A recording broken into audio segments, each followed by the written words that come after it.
The boardroom fell silent as the janitor's calloused hand pressed down on the CEO's $1,000 phone. The crack echoed like a gunshot. What clattered onto the mahogany table made Amelia Grant's blood run cold. A military dog tag engraved with her dead father's name. How did this minimum wage nobody possess her father's most sacred possession? The answer would shatter everything she thought she knew about honor, sacrifice, and the invisible man who'd been watching over her company all along. Stay until the end and comment your city below. Let's see how far this story travels. The October sun hung mercilessly over downtown Chicago, casting sharp geometric shadows through the floor-to-ceiling windows of Grant & Company's executive tower. 23 stories above the noise and chaos of Michigan Avenue, the air in the Northwest Conference Room tasted of leather, ambition, and the particular brand of cologne that cost more per ounce than most people's groceries. Caleb Reed pushed his janitorial cart slowly along the hallway's edge, his worn, rubber-soled shoes whispering against Italian marble that probably cost more to install than he'd earned in the past 3 years. He'd learned to move like a ghost through these corridors, present but invisible, necessary but unnoticed. The executives liked it that way. They could speak freely about mergers and acquisitions, about whose career would be sacrificed at the next quarterly review, about which subordinate was sleeping with which manager. To them, Caleb was just part of the furniture, no more conscious or consequential than the potted ficus in the corner. He didn't mind. Invisibility had its advantages when you were a 38-year-old single father trying to keep your head down and your daughter fed. Mr. Reed, the voice was clipped, professional, belonging to Jennifer Park, Amelia Grant's executive assistant. The boardroom needs a quick pass before the afternoon session. Someone spilled coffee near the credenza. Yes, ma'am, Caleb replied, his voice barely above a murmur. He'd perfected that tone over the past 18 months, deferential without being obsequious, present without being intrusive. Jennifer nodded curtly and disappeared back toward her desk, her heels clicking an efficient staccato rhythm. Caleb guided his cart through the boardroom's double doors, taking in the familiar landscape of power. The mahogany table stretched nearly 20 feet, polished to a mirror shine. 12 leather executive chairs surrounded it like thrones. The walls were decorated with enlarged photographs of Grant & Company's achievements, groundbreaking ceremonies, ribbon cuttings, awards presentations. In every photo, Amelia Grant stood front and center, her smile calculated to project confidence and control. Caleb found the coffee stain easily enough, a brown splash near the glass-topped credenza where someone had been careless with their afternoon espresso. He pulled out his cleaning supplies and got to work, moving with the practiced efficiency of someone who'd cleaned enough floors to circle the earth twice over. He was so focused on the task that he didn't hear the conference room door swing open again. I don't care what the logistics team says, Marcus.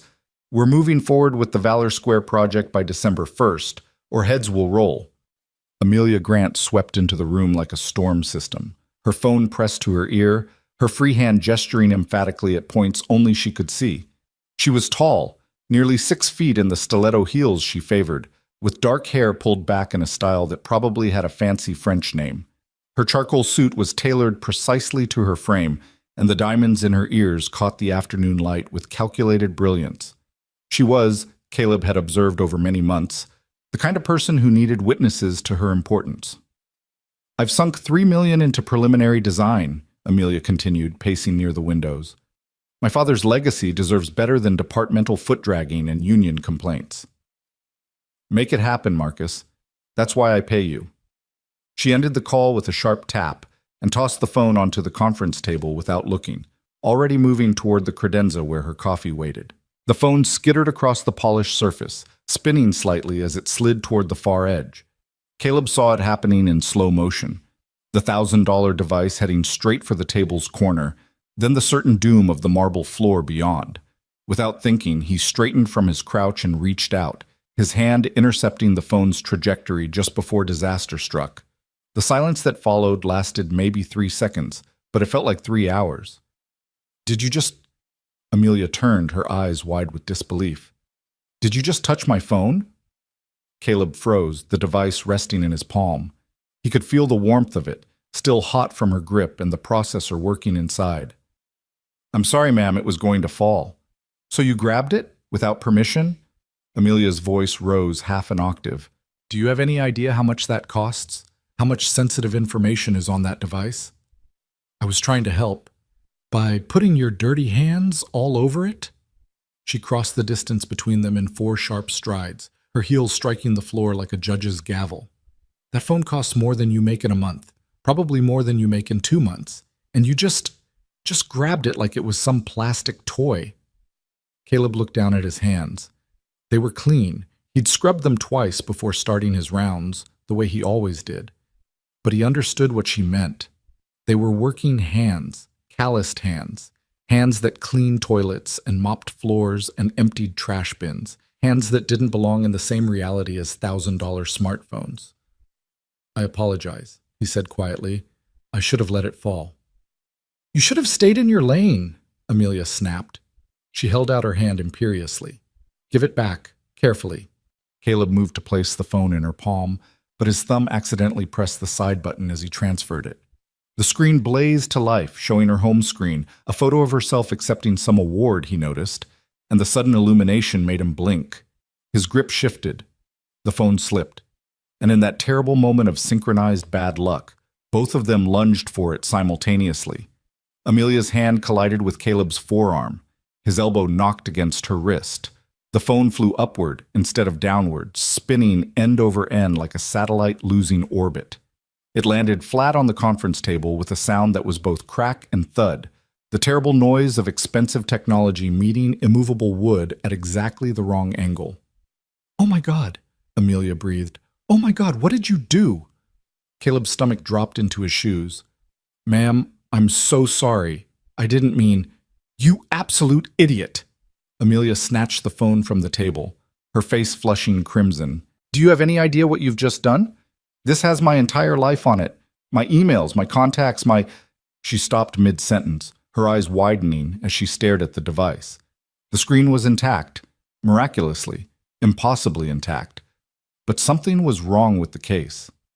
The impact had split the protective cover along one seam, and now the corner gaped open like a broken bone through skin, and something was sliding out of that gap, something small and metallic. It hit the table with a tiny clink and lay there spinning slowly, catching the afternoon light. Caleb recognized it instantly. His entire body went rigid, every muscle locking down as if someone had jabbed him with a high-voltage wire. Amelia stared at the object, her mouth opening and closing silently. Then she reached out with trembling fingers and picked it up. It was a dog tag. Military issue. Stainless steel, worn smooth at the edges from years of being carried close to someone's skin. The stamped letters were still clearly legible. Grant, O&M 571 42 8891, OPOS Methodist. Beneath that, in smaller letters, CPT U.S. Army. Where did you get this? Amelia's voice was barely audible, each word emerging like she was pulling them from some deep, dark well. How do you have my father's dog tag? Caleb didn't answer immediately. He was too busy calculating trajectories and outcomes, trying to figure out how this moment had arrived 18 months ahead of schedule, trying to decide if the universe was cosmically aligned or catastrophically broken. Sir, I asked you a question. Amelia's hand clenched around the dog tag so hard her knuckles turned white. My father died 6 years ago. This tag was buried with him. So I'll ask you one more time, and if I don't get a straight answer, I'm calling security and possibly the police. How do you have Captain Owen Grant's identification tag? The conference room door opened again, and 3 executives walked in mid-conversation, already pulling out chairs for the afternoon session. They stopped when they saw the frozen tableau, the CEO standing rigid with something clutched in her fist, the janitor standing equally still with his hands at his sides, and between them a tension thick enough to choke on. Amelia? The speaker was Richard Morton, the chief financial officer, a silver-haired man who'd been with Grant & Company since before Amelia was born. Is everything all right? No. Amelia didn't look away from Caleb. Richard, call security. This man has stolen something extremely valuable from me. Ma'am, I didn't steal anything, Caleb said quietly. That tag was given to me by Captain Grant himself. That's impossible. Amelia's voice shook. My father died 6 years ago in Afghanistan. There's no way you— 7 years ago, Caleb corrected gently. October 14th, 2018, outside a compound near Kandahar. I was there. The room went absolutely silent. 2 more executives had entered, and now all 5 of them stared at the janitor who'd just claimed connection to their CEO's deepest wound. You're lying, but Amelia's voice had lost its certainty. You're some kind of con artist who researched my father's service record, and he gave me that tag 3 hours before he died, Caleb continued, his voice still soft but now carrying something else, something that made every person in the room unconsciously straighten their spines. He made me promise that if he didn't make it out, I'd find you and give it to you myself. He said you'd need to know that he was thinking of you at the end. Security is on their way up, Jennifer announced from the doorway, phone in hand. Amelia shook her head sharply. Cancel it. When Jennifer hesitated, she raised her voice. Cancel it. Everyone out. This meeting is postponed. Amelia, we need to finalize the— Richard started. Out! The word came out as a roar, and the executives scattered like startled birds, Jennifer pulling the door shut behind them with a decisive click. Alone again, Amelia and Caleb faced each other across 3 feet of air that felt like 3 miles of minefield. You were in Afghanistan, Amelia said flatly, serving with my father. Not exactly serving with him, Caleb replied. I was private contractor security. Your father's unit was providing escort for a supply convoy we were guarding. We got ambushed on Route Falcon, about 40 clicks outside Kandahar. My father was a logistics officer. He wasn't supposed to be in combat situations. Amelia's grip on the dog tag loosened slightly. That's what they told me, that his death was a freak accident, a mortar round that landed in the wrong place. That's what they told you because the truth was classified for 4 years, Caleb said. Your father wasn't a logistics officer anymore. He'd volunteered for a tactical unit doing high-value transport. The convoy we were guarding was carrying $3 million in cash destined for tribal leaders we were trying to turn. The ambush wasn't random. It was precisely planned, and we walked right into it. Amelia slowly lowered herself into one of the conference room chairs, still clutching the dog tag. Tell me exactly what happened. Are you sure you want to know? I've spent 6 years wondering why my father really died. Whatever you tell me can't be worse than the scenarios I've imagined. She looked up at him with red-rimmed eyes. Please, I need to know. Caleb glanced toward the windows, toward the city spreading out in every direction, and for a moment he wasn't in a glass tower in Chicago anymore. He was back in the dust and heat and terrible clarity of a moment when everything went wrong. The convoy was 7 vehicles, he began. 3 cargo trucks in the middle, armored Humvees front and back. I was in the lead vehicle. Your father was commanding from the rear. We were making good time, no signs of trouble, and then— He paused, choosing his words carefully. The IED that hit us was sophisticated. It didn't destroy the lead vehicle. It disabled it. Took out our wheels and communications, but left us alive. And then the shooting started. From where? Everywhere. They'd set up a perfect kill box, elevated positions on both sides of the road, overlapping fields of fire. We couldn't advance, couldn't retreat. All we could do was hunker down and try not to die.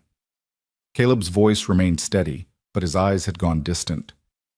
The engagement lasted 43 minutes. We lost 2 men in the first 5 minutes, 3 more in the next 20. Your father kept the rear guard together, kept returning fire, kept calling for air support even though our communications were scrambled. How did you survive? Your father saved us. Caleb looked directly at her now. 30 minutes in, he realized we were being flanked on the east side. If they'd completed that maneuver, they would have had clear shots at the cash trucks and all of us. So he took 4 men and launched a counter-assault on the flanking position. Amelia's breath caught. He wasn't infantry. He wasn't trained for— No, he wasn't. But he was smart and he was brave and he understood the terrain better than the people attacking us. Caleb's voice softened. His counter-assault broke their flank. It gave our remaining vehicles time to form a defensive position. It let us hold on until the Apache gunships finally arrived, but it also put him directly in the line of fire. And that's where he died. Not immediately.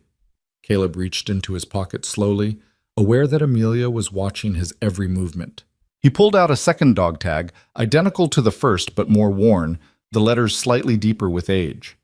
He'd been hit twice, both times in the chest. His vest caught the rounds, but the impact had cracked his sternum and bruised his heart. He knew he was dying. We all did. So he gave you his tag. Amelia stared at the matching pair of stainless steel rectangles. He called me over in the last few minutes. We had him on a stretcher, trying to keep him comfortable while we waited for medevac. He could barely breathe, but he grabbed my vest and pulled me down close. Caleb's voice dropped to barely above a whisper.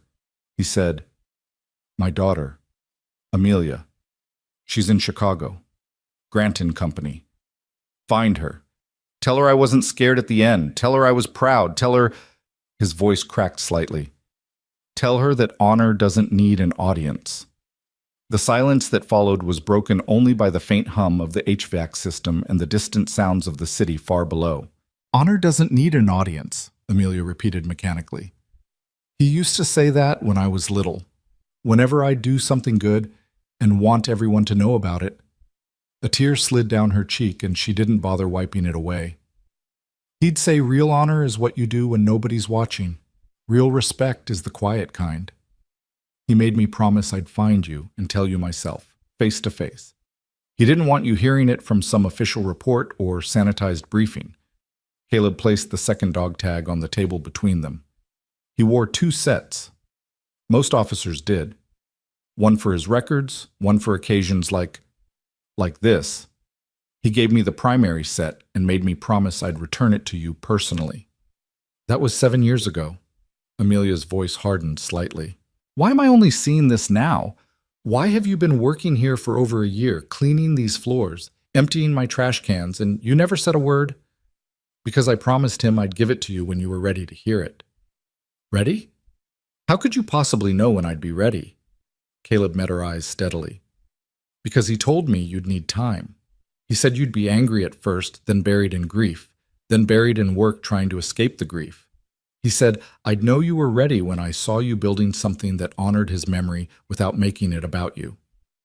"Valor Square." The words came out like an accusation.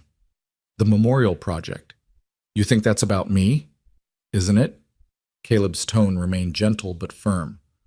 "From what I've heard in this building, and janitors hear everything, ma'am, Valor Square is a $3 million monument featuring your father's name in 20-foot letters, with you as the primary donor. The dedication is scheduled to coincide with the anniversary of your becoming CEO. There's a statue of a soldier that looks suspiciously like your father, but somehow also flatters your family resemblance. That's not, I'm honoring his sacrifice. You're building a billboard." Caleb's words hit like physical blows. "You're constructing a monument to your pain and calling it his legacy. And your father knew you'd do exactly that, because you've always needed the world to see your achievements. He loved that about you and worried about it in equal measure." Amelia stood abruptly, her chair scraping back. "You don't know anything about me. You've been here 18 months, cleaning floors. You have no right to judge." "You're correct, I don't know you well, but I knew your father during the last day of his life, and he talked about you for most of those final hours. He told me about the little girl who'd organize neighborhood cleanup days and demand certificates for every participant. The teenager who'd volunteer at soup kitchens, but only if the local newspaper would cover it. The young woman who joined the board of 3 charities and made sure her name was on every press release. I was trying to make a difference. You were trying to be seen making a difference. There's a distinction your father spent years trying to teach you." Caleb's voice remained calm, but there was steel underneath now. He said his greatest regret was that he'd never found the right way to show you that real honor, real respect, real integrity. They're quiet languages. They're spoken in actions nobody notices until years later. They're written in the small choices you make when the world isn't watching. "That's easy to say when you're nobody." Amelia's voice cracked with fury and pain. "When you're invisible and anonymous and your greatest achievement is keeping the floors shiny. But some of us are trying to actually change things, to build things, to leave a mark on the world that matters." "And what mark are you leaving?" Caleb gestured toward the windows, toward the city beyond. "In 18 months, I've watched this company. I've seen how you treat the people who work for you.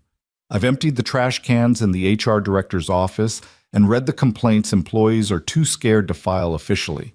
I've cleaned the bathroom where your assistant cried for 20 minutes after you screamed at her for using the wrong font in a presentation. I've mopped the hallway outside the office where you fired a single mother 2 weeks before Christmas because her department's numbers were down 3%. That's business. That's the hard decisions that leaders have to.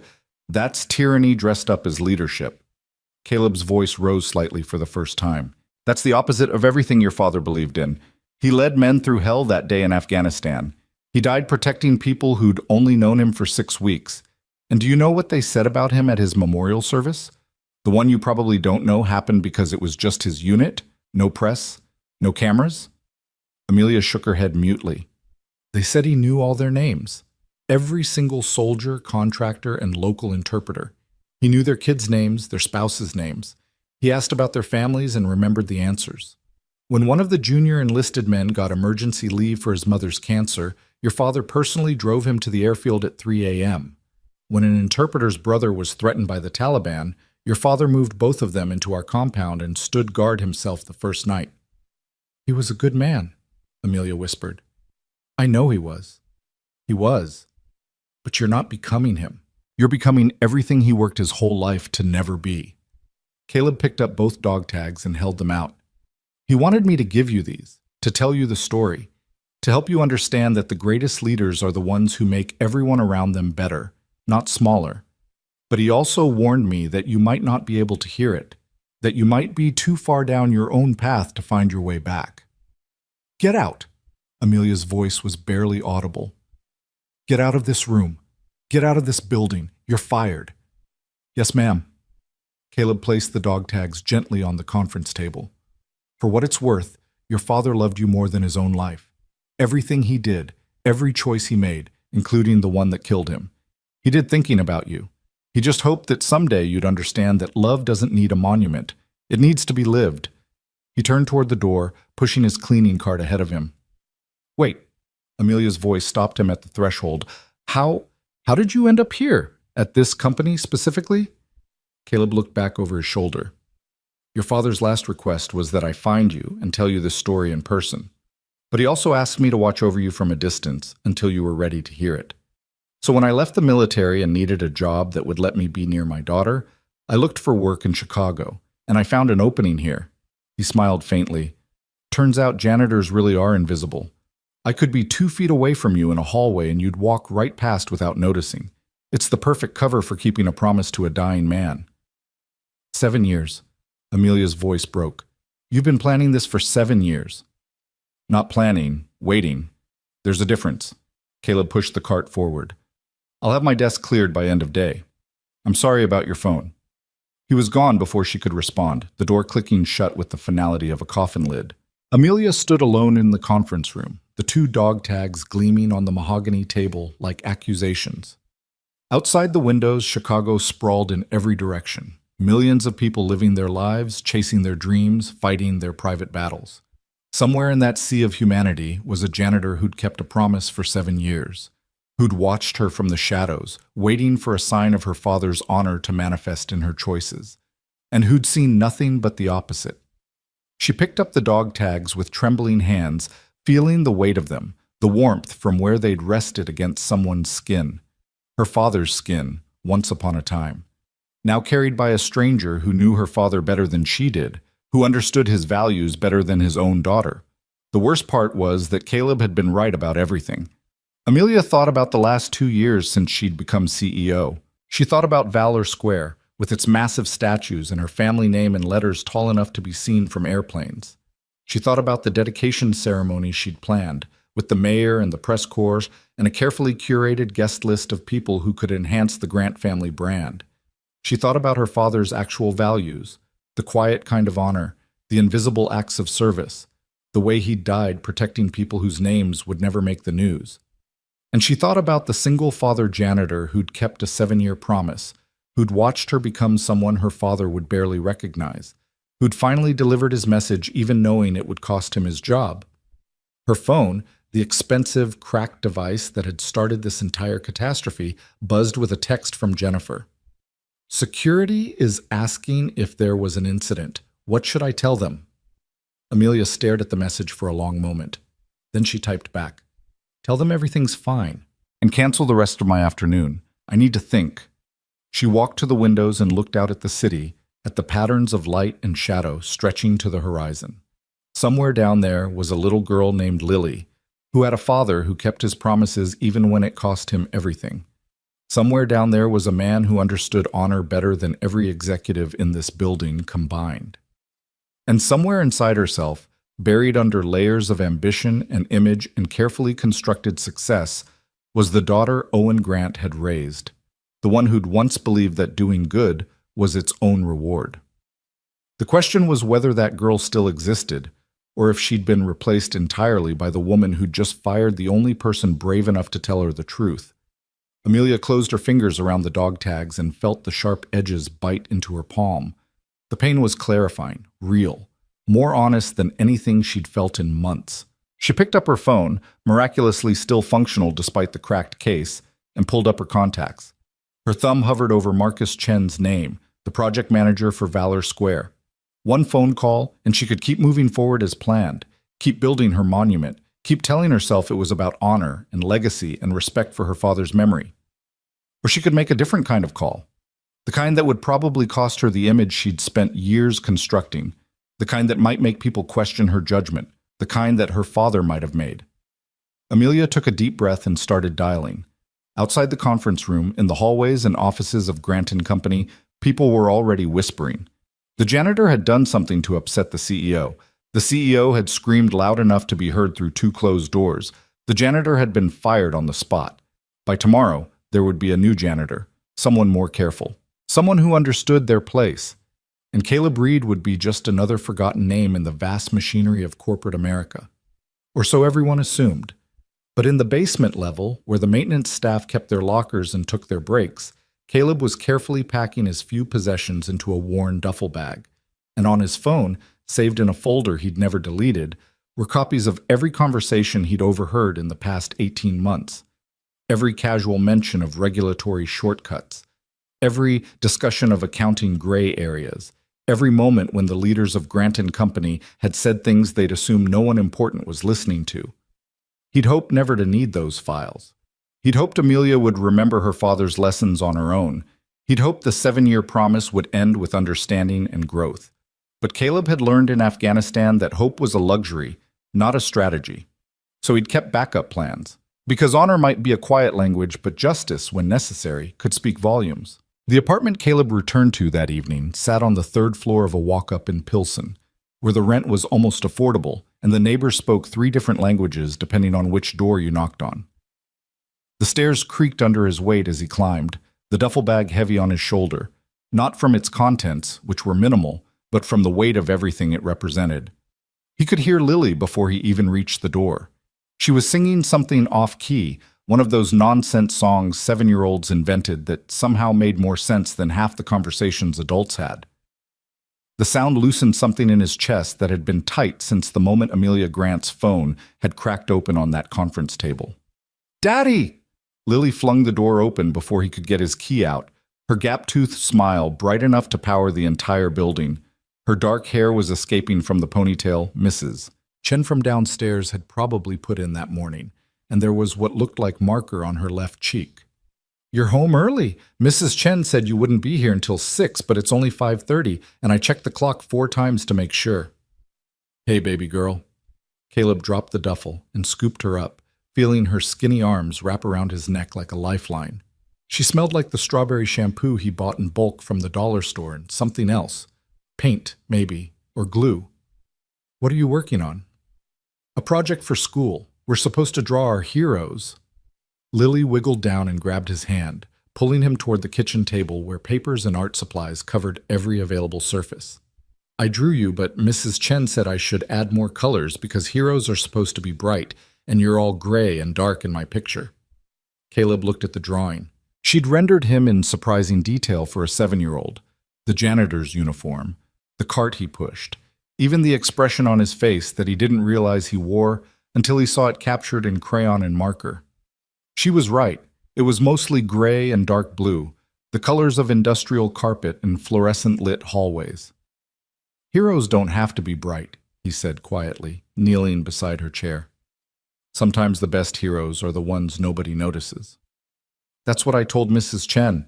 Lily's face lit up with vindication. I said you're a hero because you work really hard and you take care of me and you never complain even when you're tired.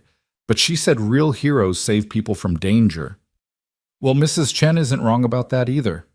Caleb pulled out a chair and sat down heavily, the events of the afternoon finally catching up with him. There are lots of different kinds of heroes. What kind are you? The question was so direct, so innocently complicated, that Caleb had to pause. How did you explain to a 7-year-old that you'd once been the kind of hero who carried a rifle and wore body armor, who'd pulled wounded men from burning vehicles and returned fire while calling for medevac? How did you explain that you'd watched better men die, that you'd made a promise to one of them and that promise had just blown up in your face? I'm the kind who keeps promises, he said finally, even when it's hard.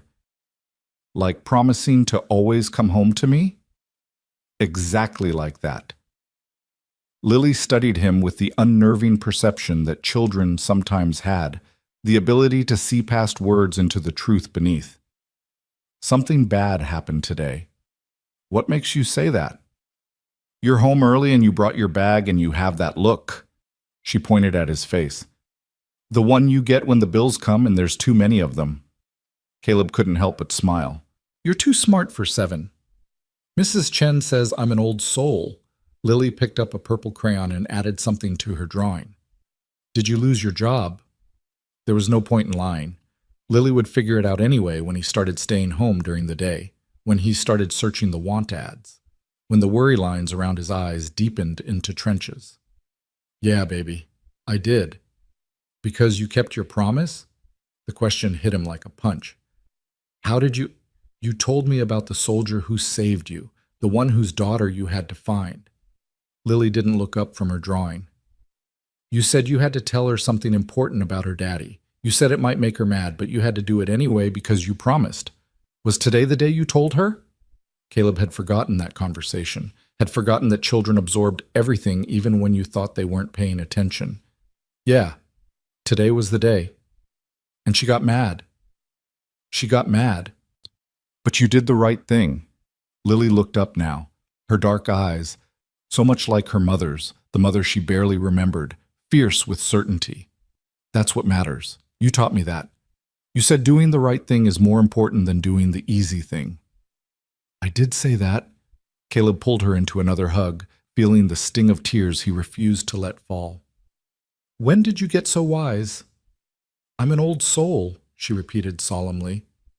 Can we have mac and cheese for dinner? The kind from the box, not the fancy kind. We can have anything you want. Even ice cream after? Don't push your luck. They ate dinner at the cluttered kitchen table, Lily chattering about her day at school while Caleb tried to calculate how long his savings would last, how quickly he could find another job, what he'd do if the answer to both questions was not long enough. The math was brutal and unforgiving, the same math that millions of Americans did every day, trying to make insufficient numbers somehow add up to survival. After Lily was in bed, Caleb sat in the dark living room and pulled out his phone. The files were still there, backed up in 3 different places because he'd learned in the military that redundancy saved lives. Conversations about regulatory shortcuts, discussions of creative accounting, that particularly damning exchange about the overseas factory conditions that Grant and Company had deliberately ignored because addressing them would cut into profit margins. He'd gathered it all without meaning to, simply by being invisible while the powerful spoke freely, and now he had a choice to make. He could delete it all and walk away. Find another job, keep his head down, raise his daughter in anonymity.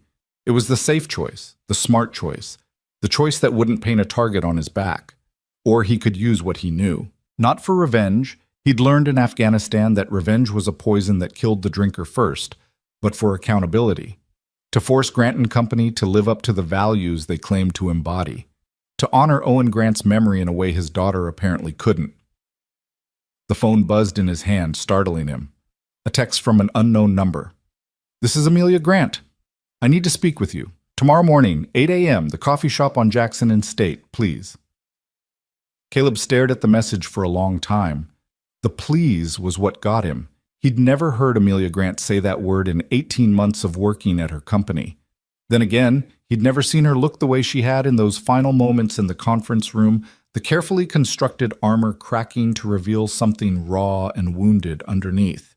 He typed back, "I'll be there." The response came almost immediately. "Thank you?"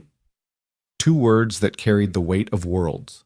Caleb set the phone down and looked around his apartment, at the secondhand furniture and the peeling paint, at Lily's backpack by the door and the pile of bills on the counter, at all the evidence of a life built on the margins of someone else's prosperity. He'd chosen this life deliberately, had walked away from opportunities that would have paid better but cost more in other ways. He'd chosen to be present for his daughter, to keep promises even when they were expensive, to live according to principles that seemed increasingly quaint in a world that rewarded ruthlessness and called it business acumen. But maybe, just maybe, those choices were about to mean something larger than his own small sphere. Sleep came late and brought dreams of dust and gunfire, of Owen Grant's face in those final moments, of promises made and kept, and yet somehow still unfulfilled. Morning arrived gray and cold, the kind of October day that reminded Chicago it was building toward winter. Caleb dropped Lily at school early. She had breakfast club on Wednesdays, one of the free programs he'd learned to navigate like a combat veteran navigating hostile territory, and then headed downtown on the Blue Line. The coffee shop was one of those places that served $12 lattes and had more varieties of milk than a dairy farm. Caleb ordered black coffee because it was cheapest and found a table near the window where he could watch the door. Old habits from the military, from a time when knowing who was entering a room could mean the difference between living and dying. Amelia arrived at exactly 8 o'clock, and Caleb almost didn't recognize her. She wore jeans and a simple sweater, her hair down around her shoulders, no makeup that he could detect. She looked younger without the armor of her executive uniform, and more tired, like she'd spent the night wrestling demons that had won more rounds than they'd lost. She spotted him and walked over, carrying her own coffee, something complicated and topped with foam. "Thank you for coming." "You said please." Caleb gestured to the chair across from him. That seemed significant. Amelia sat down, cradling her cup like it was the only warm thing in a cold world. "I didn't sleep last night. I kept thinking about everything you said, about my father, about who I've become." She looked up and met his eyes. "You were right, about all of it. I didn't tell you those things to be right. I told you because your father asked me to." "I know, that's what makes it worse." She pulled something from her pocket, the 2 dog tags threaded now on a simple chain. "I've been wearing these since yesterday, trying to remember what it felt like when he was alive, when I was the person he thought I could become." "And what did you remember?" "That I used to care more about doing good than looking good. That I used to volunteer at homeless shelters without calling the press first. That my father used to tell me the measure of a person wasn't what they did on stage, but what they did in the shadows." Amelia's voice cracked slightly. "When did I forget all of that?" "Probably around the same time most people do, when the world started rewarding you for the performance instead of the substance." Caleb sipped his coffee. "It's not unique to you. It's the way our culture works now. Everything's about the image, the brand, the narrative you can sell. That doesn't make it right." "No, it doesn't." They sat in silence for a moment, surrounded by the ambient noise of the coffee shop, the hiss of the espresso machine, the murmur of other conversations, the clink of cups on saucers. Outside the window, Chicago woke up and went to work. Millions of people living their lives, most of them trying their best with whatever they had.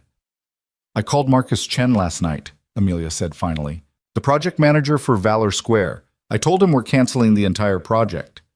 Caleb's eyebrows rose. "That's a bold move." "It's the right move. The whole thing was a monument to my ego dressed up as my father's legacy." She twisted the dog tag chain around her fingers. $3 million that could have actually helped people, actually made a difference, and I was going to spend it on a statue of my father that somehow looked like me. What kind of narcissistic... She stopped, took a breath. "Anyway, it's canceled." "What will you do instead?" "I don't know yet. That's part of why I wanted to talk to you." Amelia leaned forward. "You knew my father. You understood what he valued. And you've been watching this company for 18 months. If you were going to honor his memory in a way that actually mattered, what would you do? The question was sincere, and Caleb took his time answering. Your father cared about people who were invisible. The ones doing essential work that nobody noticed or valued. The interpreters who risked their lives to help us. The local vendors who fed us. The junior enlisted soldiers who did the actual heavy lifting while officers got the credit. He met her eyes. If you really want to honor him, you'd start by seeing the people in your own company that you've trained yourself not to notice. The support staff, maintenance, cleaning crews. All of them. The people who make your company function, but whose names you don't know. The single mothers working 2 jobs to feed their kids. The immigrants sending money home to families in countries you've never thought about. The people one medical emergency away from complete financial collapse. Caleb's voice remained gentle but firm. Your father died protecting people like that. He thought they mattered as much as anyone else. Maybe you could start by acting like you believe that too. Amelia was quiet for a long moment, her fingers still worrying the dog tag chain. I fired you yesterday, said some terrible things. You were angry. You had a right to be. No, I didn't. You were telling me the truth and I punished you for it because the truth hurt. She looked up. I want to unfire you, bring you back with a proper salary this time. And I want your help fixing what I've broken. I appreciate that, but before you say no, let me finish. Amelia's words came faster now, like she'd been rehearsing this. I've been CEO for 2 years and I've made this company more profitable and more miserable in equal measure. The numbers look great, but the culture is toxic. People are scared of me. They should respect me, but instead they fear me, and I'm smart enough to know those aren't the same thing. She paused. My father would be ashamed of what I've built.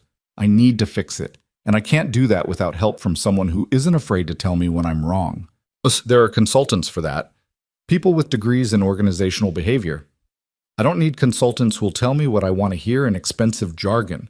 I need someone who knew my father, who understands what real leadership looks like, and who's proven he'll tell me the truth even when it costs him. Amelia's voice turned urgent. Please, let me try to make this right. Caleb thought about Lily, about the bills on his counter, about the math that never quite added up. He thought about his promise to Owen Grant, about whether that promise extended beyond delivering a message to actually helping the daughter become who her father believed she could be. He thought about the files on his phone and whether exposing Grant and Company's problems from the outside would achieve anything beyond temporary satisfaction. What exactly are you offering? He asked. Director of Facility Operations, real salary, benefits, office on the executive floor. Your job would be to tell me the truth about how this company actually functions from the ground up, and to help me implement changes that would make it somewhere my father would actually be proud to have his name attached to. I'm not qualified for that. I'm a janitor with a high school diploma and military experience. You're someone who kept a 7-year promise. You're someone who spent 18 months watching this company and understanding it better than people who've worked here for decades. You're someone my father trusted with his final message. Amelia's eyes were bright with unshed tears. That's qualified enough for me. What about the rest of your executive team? They're not going to accept some janitor suddenly sitting in on board meetings. Then they can resign. The steel in her voice reminded him suddenly of Owen Grant under fire, making impossible decisions with absolute certainty. This is my company. My father built it from nothing and left it to me. If I want to promote someone who actually understands its values, that's my prerogative. People will think you've lost your mind. Good. I've been too concerned with what people think for too long. She reached across the table and gripped his hand. Please, Caleb, let me try to do better. Let me try to be someone my father would recognize. Caleb looked at their joined hands, hers soft and manicured, his calloused and scarred, and thought about all the different ways this could go wrong. He thought about Lily asking him what kind of hero he was. He thought about Owen Grant's blood soaking into Afghan dirt while he made Caleb promise to watch over his daughter. I have conditions, he said. Relief flooded Amelia's face. Name them. First, I keep my same schedule. I still need to drop my daughter at school and be there when she gets home. Whatever hours I work have to accommodate that. Done. Second, I want full transparency. Access to all departments, all meetings, all records. If I'm going to help you understand what's really happening in your company, I need to see everything. Agreed. Third, when I tell you something you don't want to hear, you don't fire me. You might disagree with me, you might argue, but you don't punish honesty. That's non-negotiable. I understand. And fourth, Caleb pulled his hand back and looked her straight in the eye. The first priority isn't profit or image or even your father's legacy. It's the people at the bottom of your org chart, the ones making minimum wage and scared to take sick days. We fix their reality first, and everything else follows from that. If you can't commit to that, then this conversation ends here. Amelia didn't hesitate. That's exactly what I want to do. I just don't know how. That's what I'm for. Caleb felt something shift in his chest, the sense of a path opening up that he hadn't seen before. But you need to understand what you're committing to. Real change is expensive. It'll hit your profit margins. It'll make your shareholders unhappy. Some of your executives will fight you every step of the way, and some will quit rather than adapt. Are you ready for that? Are you asking if I'm willing to choose people over profit? I'm asking if you're willing to choose principles over comfort, because the road you're talking about walking isn't easy, and there's no turning back halfway through. Either you commit completely or you don't start at all. Amelia looked down at the dog tags around her neck, at the names stamped into stainless steel, her father's name, her family's name, a legacy that had been twisted into something unrecognizable. When she looked up again, her jaw was set with determination that would have made Owen Grant proud. My father died protecting people who couldn't protect themselves. He died believing that honor meant something, that sacrifice wasn't just a word we used in speeches. If I can't live up to that in a corporate boardroom where the worst thing that'll happen is I lose money, she shook her head, then I don't deserve to carry his name. All right then, Caleb extended his hand across the table. I'll take the job. But we do this right, or we don't do it at all. Amelia shook his hand firmly. When can you start? I need to call Lily's school and update my emergency contacts. Then I need to go home and put on the only decent shirt I own that doesn't have cleaning solution stains on it. He checked his watch. I can be at your office by noon. Perfect. I'll have HR draw up the paperwork. Amelia stood, then paused. Caleb, thank you for keeping your promise, for telling me the truth, for giving me a chance to do better. Don't thank me yet. Wait until you see how much this is going to cost you. She smiled, a real smile, not the calculated expression he'd seen in 18 months of watching her from a distance. My father used to say the most important things always cost more than you want to pay. I guess I'm about to learn what he meant. After she left, Caleb sat alone with his cooling coffee and thought about the strange trajectory his life had taken. 7 years ago, he'd been bleeding in the Afghan desert while a dying man made him promise to find his daughter. Yesterday, he'd been fired for keeping that promise.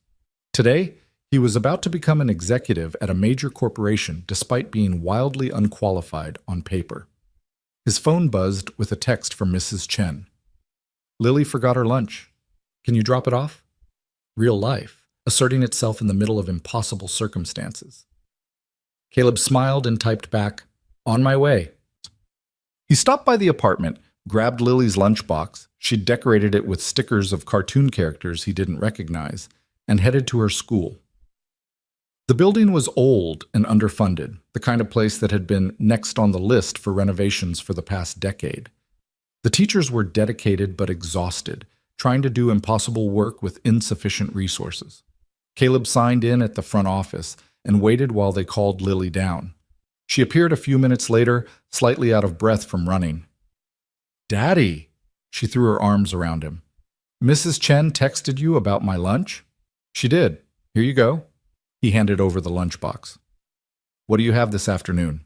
Art class. We're making collages about people who inspire us.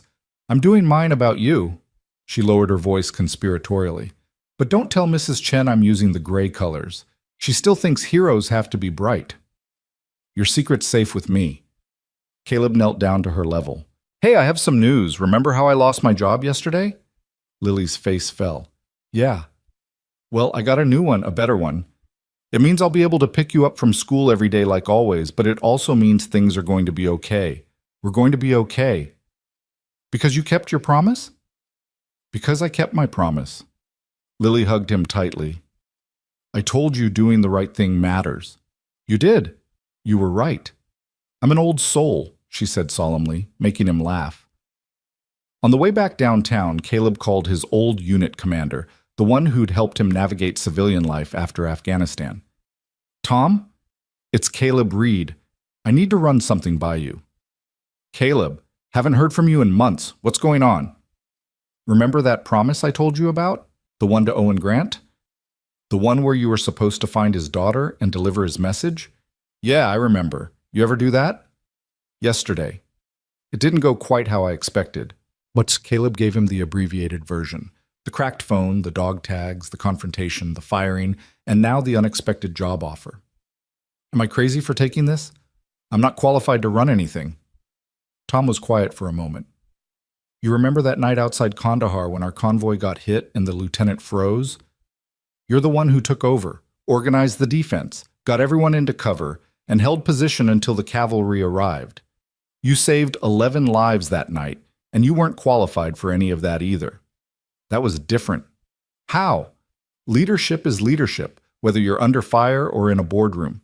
The principles don't change. Take care of your people, tell the truth, make the hard calls, and don't ask anyone to do something you wouldn't do yourself. Tom's voice turned serious. Owen Grant chose you for a reason, Caleb. He saw something in you. Maybe it's time you started seeing it too. Or maybe I'm about to make a spectacular fool of myself. That too. But at least it'll be interesting, Tom laughed. Keep me posted. And Caleb, I'm proud of you, man. Not everyone keeps promises when they're expensive. By noon, Caleb was walking through the lobby of Grant & Company in his best shirt and the sport coat he'd bought at Goodwill 3 years ago. He felt like an imposter, waiting for someone to realize the mistake and escort him back to his cleaning cart. But the security guard waved him through without question, and the elevator carried him smoothly to the executive floor. Jennifer Park looked up from her desk and did a double take. Mr. Reed? I have a meeting with Ms. Grant. Yes, she told me. Jennifer seemed to be searching for words. This is unexpected. Tell me about it. Amelia's office door opened and she emerged, back in her professional armor, but somehow wearing it differently than before. Caleb, come in. Jennifer, hold my calls for the next hour. The office was exactly what he'd expected. Expensive furniture, floor-to-ceiling windows, carefully curated art that probably cost more than a semester at a state university. But there was also something new. A small photo on her desk that hadn't been there before, showing a younger Amelia with a man in army uniform. Owen Grant, smiling at the camera with his arm around his daughter. I found that last night, Amelia said, following his gaze. Buried in a box I hadn't opened in 5 years. I'd forgotten we took it, forgotten that version of both of us existed. He looks happy. He was. I was about to graduate business school. He was so proud. She gestured to the chair across from her desk. Before we get started, I want to show you something. She pulled up a document on her computer and turned the screen so he could see. It was an organizational chart, the kind that showed every layer of Grant & Company from CEO to entry-level positions. This is us. 3,200 employees. I've been running this company for 2 years and I couldn't tell you the names of 300 of them. That's not unusual, it's inexcusable. My father knew every person who worked for him when he was building this company. Every single one. She pointed to the bottom tier of the chart. This is where we start. I want to know who these people are, what they need, what we're doing wrong, and I want you to show me. That's going to take time. We have time. Amelia pulled out a folder. HR has your contract ready to sign.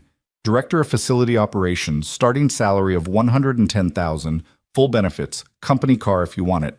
And before you argue that it's too much, it's actually below market for the position. I'm not doing you a favor. I'm paying you what the job is worth. Caleb looked at the number and felt dizzy. It was more money than he'd made in any 3 years combined. It was stability, security, the ability to give Lily things he'd only dreamed about before. It was also a responsibility he wasn't sure he could handle. What if I fail? He asked quietly. What if I take this job and it turns out I don't know what I'm doing? Then you'll be in good company, because I don't know what I'm doing either. Amelia's smile was self-deprecating. We'll figure it out together. That's what my father would have done. surrounded himself with people who told him the truth and trusted them to help him find the right path. Caleb picked up the pen and signed the contract before he could talk himself out of it. "All right," Amelia said, her voice taking on a more businesslike tone. "Where do we start?" "With the people you fired." Caleb met her eyes. "Every person who lost their job in the past 2 years because of cost-cutting or performance metrics or restructuring, we review every case and we find out which ones were unjust, and then we make it right. That could be hundreds of people. Then it's hundreds of people. Your father died for principle. The least we can do is rehire for it." Amelia took a deep breath and nodded. "Jennifer? Cancel my afternoon. Actually, cancel the rest of my week. Mr. Reed and I have work to do." The conference room on the executive floor had never seen anything like what happened over the next 4 days. Amelia and Caleb commandeered it completely, covering the walls with printouts, sticky notes, and handwritten lists that grew longer with each passing hour. Jennifer brought them coffee at regular intervals and stopped asking questions after the first day when she'd walked in to find the CEO of Grant & Company sitting on the floor surrounded by personnel files, her expensive shoes kicked off in the corner. "This one," Amelia said, holding up a folder. "Maria Santos, single mother of 3, worked in our packaging facility for 6 years, fired last March for excessive absences." She read further. "Her daughter had leukemia. She was missing work for chemotherapy appointments." Caleb took the file and scanned it quickly. The termination paperwork was coldly efficient, citing company policy about attendance requirements without any mention of extenuating circumstances. "Did anyone from HR talk to her about FMLA? About accommodations?" "If they did, it's not documented here." Amelia's voice was tight. "This is my signature on the termination approval. I signed off on firing a woman whose child had cancer because she was missing too much work to take care of her." "You didn't know the details." "I should have asked." She pulled out her phone. "What's her number?" "It's in the file, but Amelia..." Caleb watched as she dialed. "It's been 7 months. She might not want to hear from you." "Then she can tell me that herself." The phone rang 4 times before a cautious voice answered. "Hello? Ms. Santos? This is Amelia Grant from Grant & Company. I'm calling about your termination last March." Amelia's voice was steady, but there was something vulnerable in it, something that hadn't been there before. "I wanted to apologize personally and discuss bringing you back if you're interested." The silence on the other end lasted so long that Caleb thought the call had dropped. Then Maria Santos said, "Is this some kind of joke?" "No, ma'am, it's not a joke. I've been reviewing personnel decisions made under my watch, and your case was brought to my attention. You were fired for missing work to care for your daughter during cancer treatment. That was wrong. We should have supported you, not terminated you. You're 7 months too late." Maria's voice cracked. "I lost my health insurance the day you fired me. Lost my apartment 3 months later because I couldn't find another job that paid enough. My daughter finished treatment, thank God. But we're living with my sister now, all 4 of us in her 2-bedroom apartment, and I'm working 2 part-time jobs that together pay less than what I made at Granton." Amelia closed her eyes. "I'm so sorry." "Sorry doesn't feed my kids or pay for the medication my daughter still needs." Maria's voice turned hard. "Why are you really calling? You want me to sign something that says I won't sue you?" "No, I want to offer you your job back, with full back pay for the 7 months you lost. I want to restore your seniority and your benefits, retroactive to your termination date so there's no gap in your health coverage. And I want to establish a new company policy that ensures what happened to you never happens to anyone else." Another long silence. "What's the catch?" "There's no catch. I made a mistake, a terrible mistake, and I'm trying to make it right." "Why now? Why not 7 months ago when I was begging HR to reconsider?" Amelia glanced at Caleb, who was watching her carefully. "Because someone reminded me that my father wouldn't have made this mistake, and he wouldn't want me to let it stand." Maria's voice softened slightly. "Your father hired me personally back in 2017. He came through the facility one day, stopped at my station, asked my name and how I was doing. 2 weeks later, I got promoted to team lead because he remembered me and thought I showed initiative." She paused. "That was the kind of man he was. I cried when I heard he died." "So did I." Amelia's voice was barely audible.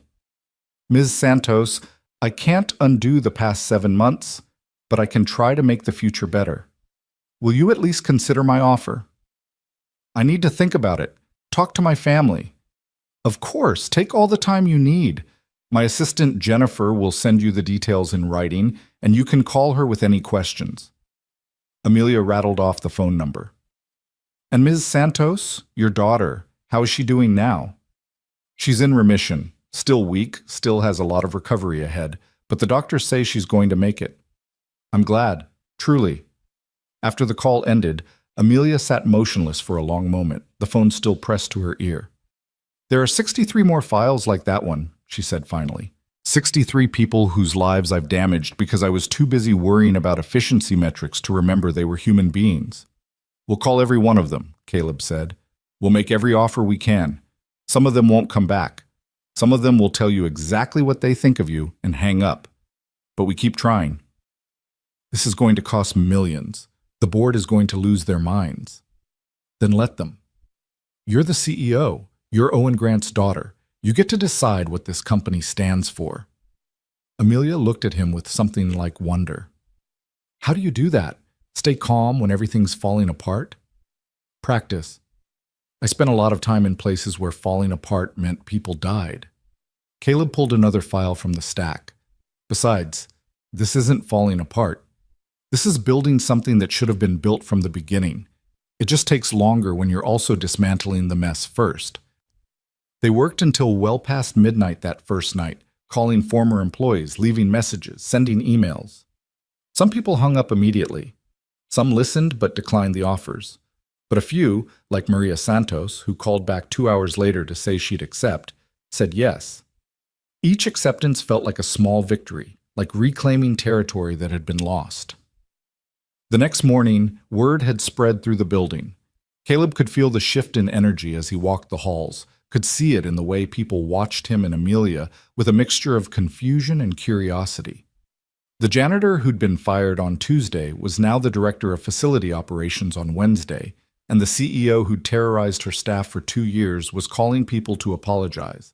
The cognitive dissonance was palpable. Mr. Reed? A young woman approached him nervously in the hallway outside the executive offices. I'm Rebecca from accounting. Can I talk to you for a minute? Of course. Rebecca glanced around to make sure no one was listening. Is it true that you and Ms. Grant are reviewing all the terminations from the past 2 years? It's true. There's someone you should know about. His name is David Chen, no relation to your neighbor, I assume. He was in IT, got fired 6 months ago for supposedly violating data security policies. She lowered her voice further. But that's not what really happened. He found evidence that one of the senior VPs was using company resources for his personal consulting business. When David reported it through proper channels, the VP got him fired instead, made up the security violation and had enough influence to make it stick. Caleb felt his jaw tighten. Do you have proof of this? I have emails. David sent them to me before they deleted his access, asked me to keep them safe in case he needed them for a lawsuit. He never filed, though, couldn't afford a lawyer. Rebecca pulled out her phone. I can forward them to you if you want. I probably should have done something sooner, but I was scared of losing my own job. I understand, and yes, please send them. Do you know how to reach David? I have his number. He's working at a computer repair shop now, making about 1/3 of what he made here. She hesitated. Mr. Reed, what you and Ms. Grant are doing, it's giving people hope.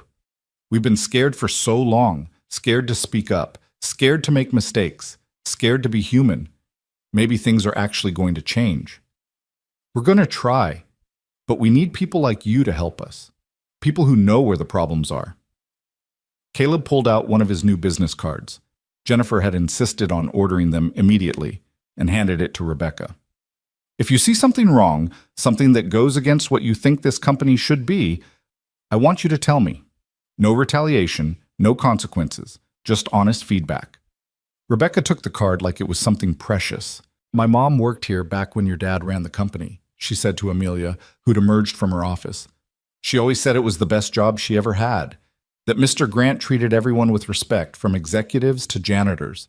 She was heartbroken when he died, and even more heartbroken watching what the company became after.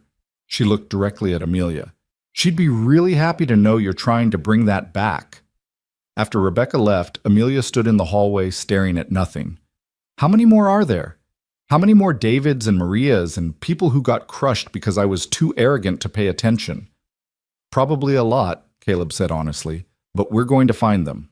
And we're going to make it right. By Thursday afternoon, they'd contacted 47 former employees and received acceptances from 19. They'd also uncovered 3 additional cases of wrongful termination, like David Chen's, where people had been fired for challenging unethical behavior. Each discovery made Amelia's face a little paler, her determination a little fiercer. The emergency board meeting was called for Thursday evening. Richard Morton, the CFO, had insisted on it after hearing about the rehiring initiative. The board members filed into the conference room at 6 p.m. with expressions ranging from concern to hostile. Caleb stood in the back corner, watching as Amelia took her place at the head of the table. I assume you've all seen the memo about recent personnel changes, Amelia began without preamble. I want to address your concerns directly. Concerns? Marcus Blackwell, one of the largest shareholders, leaned forward aggressively. Amelia, you've gone insane. You're talking about spending millions to rehire people we fired for cause. You've promoted a janitor to an executive position. You've canceled Valor Square, which was supposed to be a major PR win for us. What the hell is going on? I'm fixing mistakes that should never have been made. Mistakes? Blackwell's face reddened. Those terminations were strategic decisions approved by HR and legal. We cut underperforming staff to improve efficiency. That's basic business. We fired a woman whose daughter had cancer, Amelia said flatly. We fired a man who reported ethics violations. We fired dozens of people who made the crime of being human, of having sick children or medical emergencies or the audacity to question practices they knew were wrong. That's not business. That's cruelty. It's the real world, said Patricia Vance, who chaired the compensation committee. Companies can't function if they accommodate every employee's personal drama. We have shareholders to answer to, profits to maintain. My father built this company on the principle that profit and people aren't mutually exclusive, Amelia replied. He proved you could be successful while treating employees with dignity. We've strayed from that, and I'm bringing us back. Richard Morton spoke up, his tone more measured than the others. Amelia, I understand you're having an emotional response to your father's legacy, but you need to think practically. The market won't reward us for being compassionate. They'll punish us for reduced margins. Then let them punish us. I'd rather run a company worth respecting than one that's merely profitable.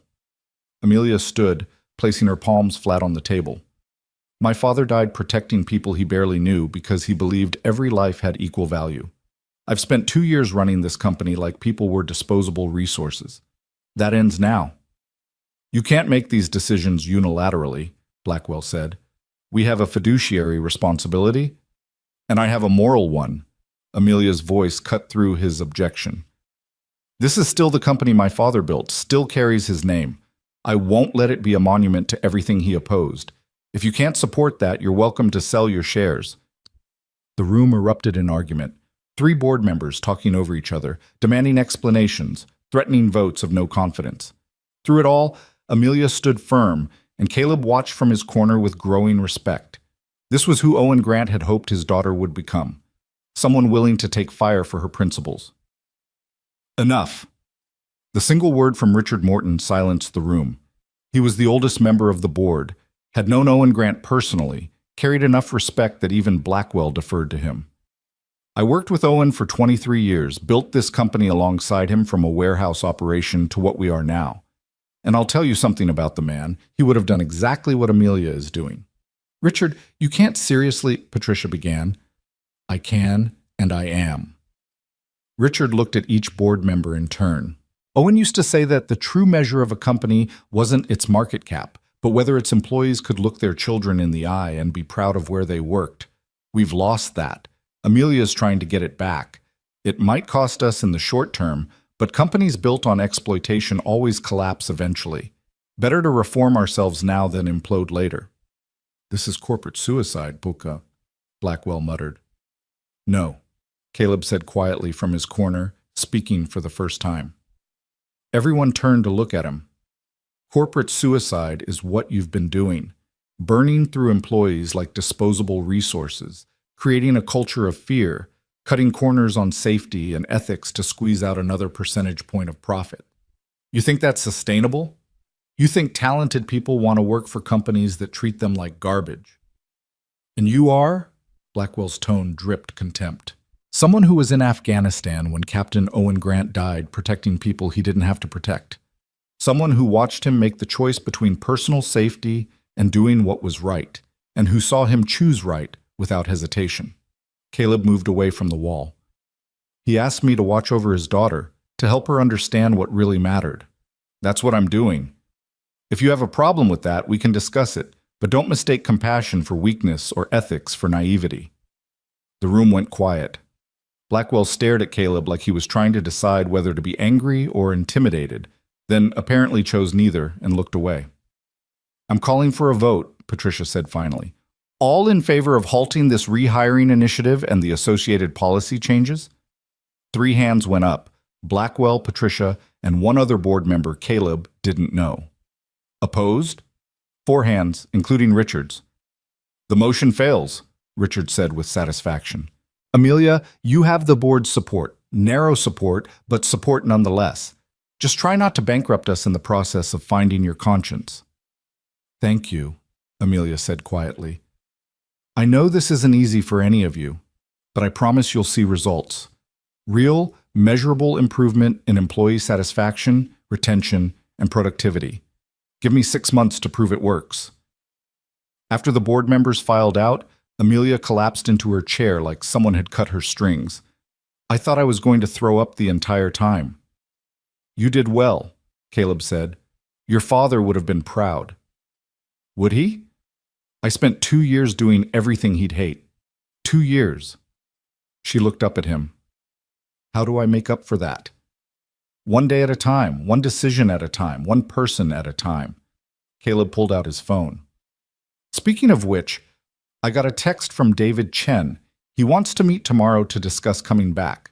And Maria Santos called again. She wants to know if we can help relocate her family into better housing as part of the benefits package.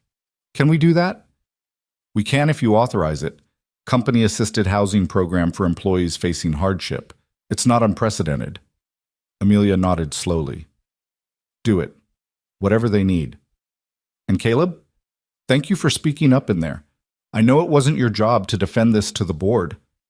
Actually, it is my job. That's what you hired me for, to help you do the right thing even when it's hard. He checked his watch. I need to go pick up Lily from aftercare. Will you be okay? Go. Be with your daughter. I'll handle things here. Caleb found Lily in the school's art room, covered in paint and grinning. Daddy, look what I made. She held up a collage that took his breath away. In the center was a photograph she'd cut from somewhere, the iconic raising of the flag at Iwo Jima, but she'd pasted images around it of ordinary people doing ordinary work.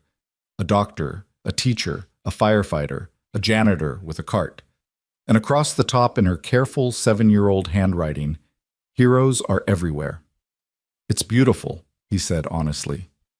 What made you think of this? You did. You said heroes don't have to be bright and loud. They can be quiet. So I made a picture showing all the quiet heroes. She pointed to the janitor figure. That's you. And this is a soldier because you told me about the man who saved your life. And these are all the other people who help without everyone watching. Caleb knelt down and pulled her into a hug.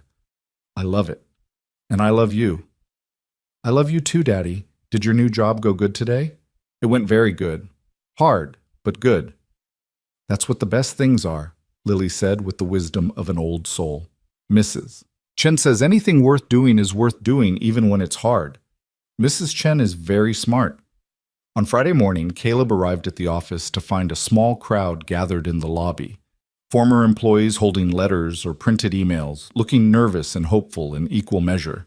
Maria Santos was there with her 3 children, the youngest clinging to her leg. David Chen stood near the back, talking quietly with a woman Caleb didn't recognize. Amelia emerged from the elevator and stopped when she saw them. For a moment, she looked terrified. Then she straightened her shoulders and walked forward. Thank you all for coming, she said, her voice carrying across the lobby. For those of you who don't know me personally, I'm Amelia Grant. My father founded this company, and I've been CEO for the past 2 years. During that time, I made decisions that hurt many of you. Decisions I deeply regret. The lobby was silent except for the ambient noise of the building's HVAC system. I can't undo what happened. I can't give you back the months of stress and uncertainty and hardship my choices caused. But I can tell you that things are changing. We're changing. And if you're willing to give us another chance, I promise you'll be treated with the respect and dignity you should have received from the beginning. A man near the front raised his hand tentatively. My name is James. You fired me 14 months ago for missing work after my son was born. Your HR policy didn't cover paternity leave, and when I took time anyway, I was terminated. I know, Amelia said. I read your file. We're implementing new family leave policies effective immediately. 6 weeks paid for any parent, regardless of gender, plus flexible scheduling for the first year of a child's life. It won't help you retroactively, but if you come back, you'll have those protections going forward. Why should we believe you? A woman called out. How do we know this isn't just PR, that you won't fire us again the next time profits dip? You don't know, Amelia admitted. I've broken your trust and I have to earn it back. That's going to take time, but I'm willing to put my money where my mouth is. She pulled out her phone and pulled up something on the screen. I'm establishing a whistleblower fund, $5 million, managed by an independent third party. Any employee who reports unethical behavior or witnesses retaliation can access this fund for legal protection. If I fire someone unjustly, they have resources to fight back. Murmurs rippled through the crowd. Caleb felt a spike of surprise. They hadn't discussed this, which meant Amelia had come up with it on her own. Additionally, Amelia continued, I'm restructuring executive compensation, starting with mine. I'm taking a 50% pay cut and redirecting that money into employee benefits and a hardship fund for situations like Maria's daughter's illness or James's paternity leave. My executive team will be strongly encouraged to do the same. That's corporate suicide, someone muttered, loud enough to hear. Maybe, Amelia said, or maybe it's finally building something sustainable. My father used to say that a company was only as strong as its weakest employee. If we're leaving people behind, we're not strong, we're hollow. I'm done running a hollow company. David Chen stepped forward. I want to come back, but I need to know what happened to the VP who got me fired. Is he still here? No, Amelia said firmly. He was asked to resign yesterday. We have documentation of his ethics violations and his retaliation against you. If you want to pursue legal action, the company will support you and cooperate fully with any investigation. David's eyebrows shot up. You fired a senior vice president? For me? For principal. You did the right thing by reporting him. You shouldn't have been punished for that. Amelia looked around at all of them. I can't promise everything will be perfect. We're going to make mistakes as we rebuild this culture. But I can promise that when we do make mistakes, we'll own them and fix them. That's the standard my father set. That's the standard I should have maintained. Maria Santos stepped forward, still holding her youngest child. Your father came to my daughter's hospital room once. Did you know that? When he heard she was sick, he visited during her first round of chemo, brought her books, and sat with her while I had to go to a meeting with the doctors. He said no child should face something like that alone. Tears streamed down Maria's face. He was a good man, and I think maybe you're trying to be like him now. I'm trying, Amelia whispered. God, I'm trying so hard. Then I'm coming back, and I'm going to help you build the kind of company he would have wanted. One by one, the others came forward. Not all of them. Some were too hurt, too angry, or had found better opportunities elsewhere. But enough to make a difference, enough to start the process of healing. By noon, Jennifer had processed 17 rehiring contracts. By evening, that number had climbed to 23. And the word continued to spread, not just through former employees, but current ones, who watched in amazement as their CEO did something that seemed impossible in modern corporate America. She admitted she was wrong and took concrete steps to fix it. That night, as Caleb was packing up to leave, Amelia appeared in his office doorway. He still wasn't used to having an office, let alone one with a door and a window view of the city. I wanted to show you something, she said, holding out her phone. It was a news article from a local business journal. Grant & Company CEO makes unprecedented move to rehire terminated employees. It hit the press, Caleb observed. How do you feel about that? Terrified? Exhilarated? Both. Amelia sat down across from him. Rebecca from accounting was right. People are starting to hope again. I can feel it in the building. It's like something that was frozen is starting to thaw. That's good. But you know this is just the beginning, right? The real work starts now, making sure the culture actually changes, that this isn't just a temporary burst of conscience that fades when it gets expensive or inconvenient. I know, that's why I need you to keep pushing me, keep challenging me when I slip back into old patterns. Amelia twisted the dog tag chain around her fingers. She was still wearing both tags, he noticed. My father died believing people mattered more than profits. I'm going to prove he was right, even if it costs me everything. It might, Caleb warned. Blackwell and his allies aren't going to give up. They'll wait for you to make a mistake and use it to push back. You need to be ready for that fight. I am, because now I know what I'm fighting for. She stood to leave, then paused. Caleb, thank you for keeping your promise, for not giving up on me even when I gave you every reason to. Your father asked me to help you understand honor. That's what I'm doing. You're doing more than that. You're teaching me what it actually looks like in practice. She smiled. Get home to Lily. I'll see you Monday. After she left, Caleb sat alone in his office and looked out at the city lights spreading to the horizon. Somewhere in that vast darkness were 3,200 employees whose lives were about to change, for better or worse. Somewhere out there were people who would benefit from Amelia's transformation and others who would fight against it. His phone buzzed with a text from Lily. Mrs. Chen made dumplings. She saved you some. Are you coming home soon? He typed back. On my way now. On the train ride home, Caleb thought about Owen Grant bleeding out in Afghan dust, about promises made and kept, about the strange and winding path that had led from that moment to this one. He thought about his daughter's collage with its celebration of quiet heroes, about the difference between honor that needed applause and honor that simply was. And he thought about Amelia Grant, standing in her lobby apologizing to people she'd wronged, looking more like her father than she probably realized.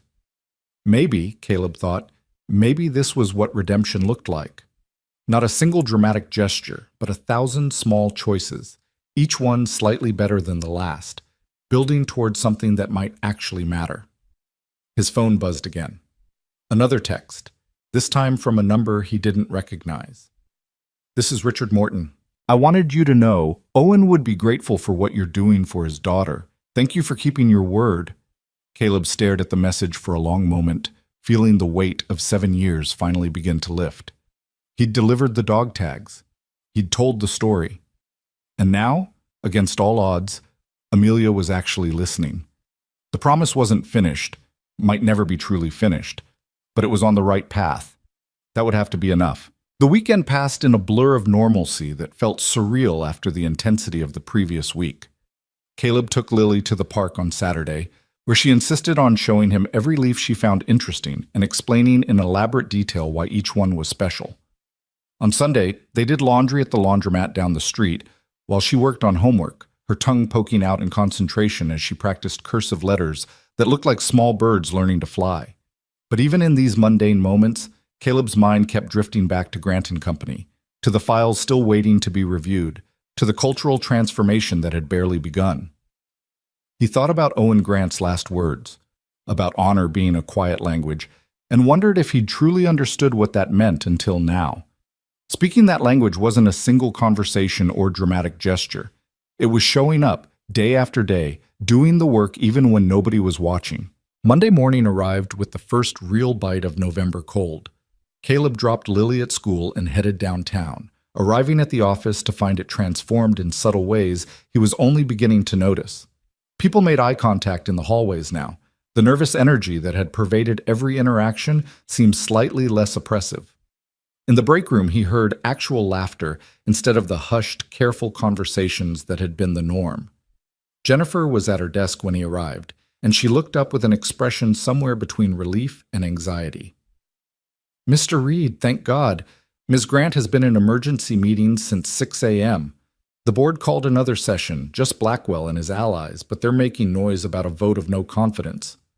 Caleb felt his stomach tighten. Where is she now? Executive conference room. She asked me to send you in as soon as you arrived. Jennifer lowered her voice. They've been in there for 2 hours. I've never seen her look this rattled. Caleb headed down the hallway, his footsteps silent on carpet that he used to clean every Thursday. The conference room door was closed, but not locked. He knocked once and entered without waiting for permission. The scene inside was tense enough to choke on. Amelia sat at the head of the table, her face pale, but composed. Across from her, Marcus Blackwell leaned back in his chair with the satisfied expression of a predator who'd cornered his prey. Patricia Vance and 2 other board members flanked him, their expressions varying shades of hostile. Ah, the janitor, Blackwell said when Caleb entered. Perfect timing. We were just discussing how your little social experiment is already costing us. What happened? Caleb directed the question to Amelia, ignoring Blackwell entirely. Sterling Manufacturing, Amelia said quietly. They were our 3rd largest client, worth about $18 million annually. They've just terminated their contract. Let me guess, Caleb said, pulling out a chair and sitting down uninvited. They cited concerns about our recent policy changes affecting our reliability. Blackwell's eyes narrowed. How did you know that? Because Sterling's CEO is Jackson Sterling Jr., who's made headlines for union-busting and fighting minimum wage increases. A company that treats employees with dignity threatens his entire business model. Of course he'd cut ties. Caleb looked at Amelia. Did he give a stated reason? He said our instability and unpredictable management decisions made us an unreliable partner. Amelia's voice was steady, but there was strain underneath. He also suggested that our new bleeding heart policies would inevitably compromise our efficiency. See? Blackwell gestured triumphantly. This is exactly what we warned you about. The market doesn't reward compassion. It punishes it. Sterling was just the first. How many other clients are going to follow once word spreads that we're more concerned with employee feelings than delivering results? Sterling was a toxic client anyway, Caleb said. I've seen the contract files. They demanded overtime from our staff without proper compensation, insisted on turnaround times that required people to skip breaks, and threw tantrums when we enforced basic labor standards. Losing them isn't a loss. It's addition by subtraction. $18 million is addition by subtraction? Patricia's voice dripped sarcasm. What kind of business logic is that? The kind that looks past quarterly earnings to long-term sustainability. Sterling was profitable, but at what cost?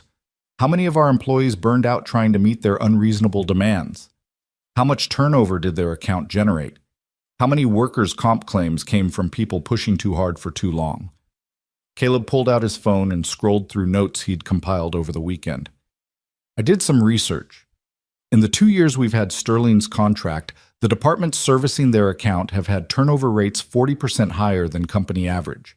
Workers' comp claims up 63%, stress-related absences up 71%. We were bleeding money, and people trying to keep them happy. Blackwell waved this away dismissively. Those are acceptable costs of doing business with major clients. You manage the personnel issues and maintain the relationships. You burn through human beings like kindling and call it management strategy, Caleb corrected. That's not sustainable. Eventually, you run out of people willing to be destroyed for your profit margins. This is insane, one of the other board members said. Thompson, Caleb thought his name was. We're sitting here listening to a janitor lecture us about business strategy like he has any idea what he's talking about. Former janitor, Caleb said mildly.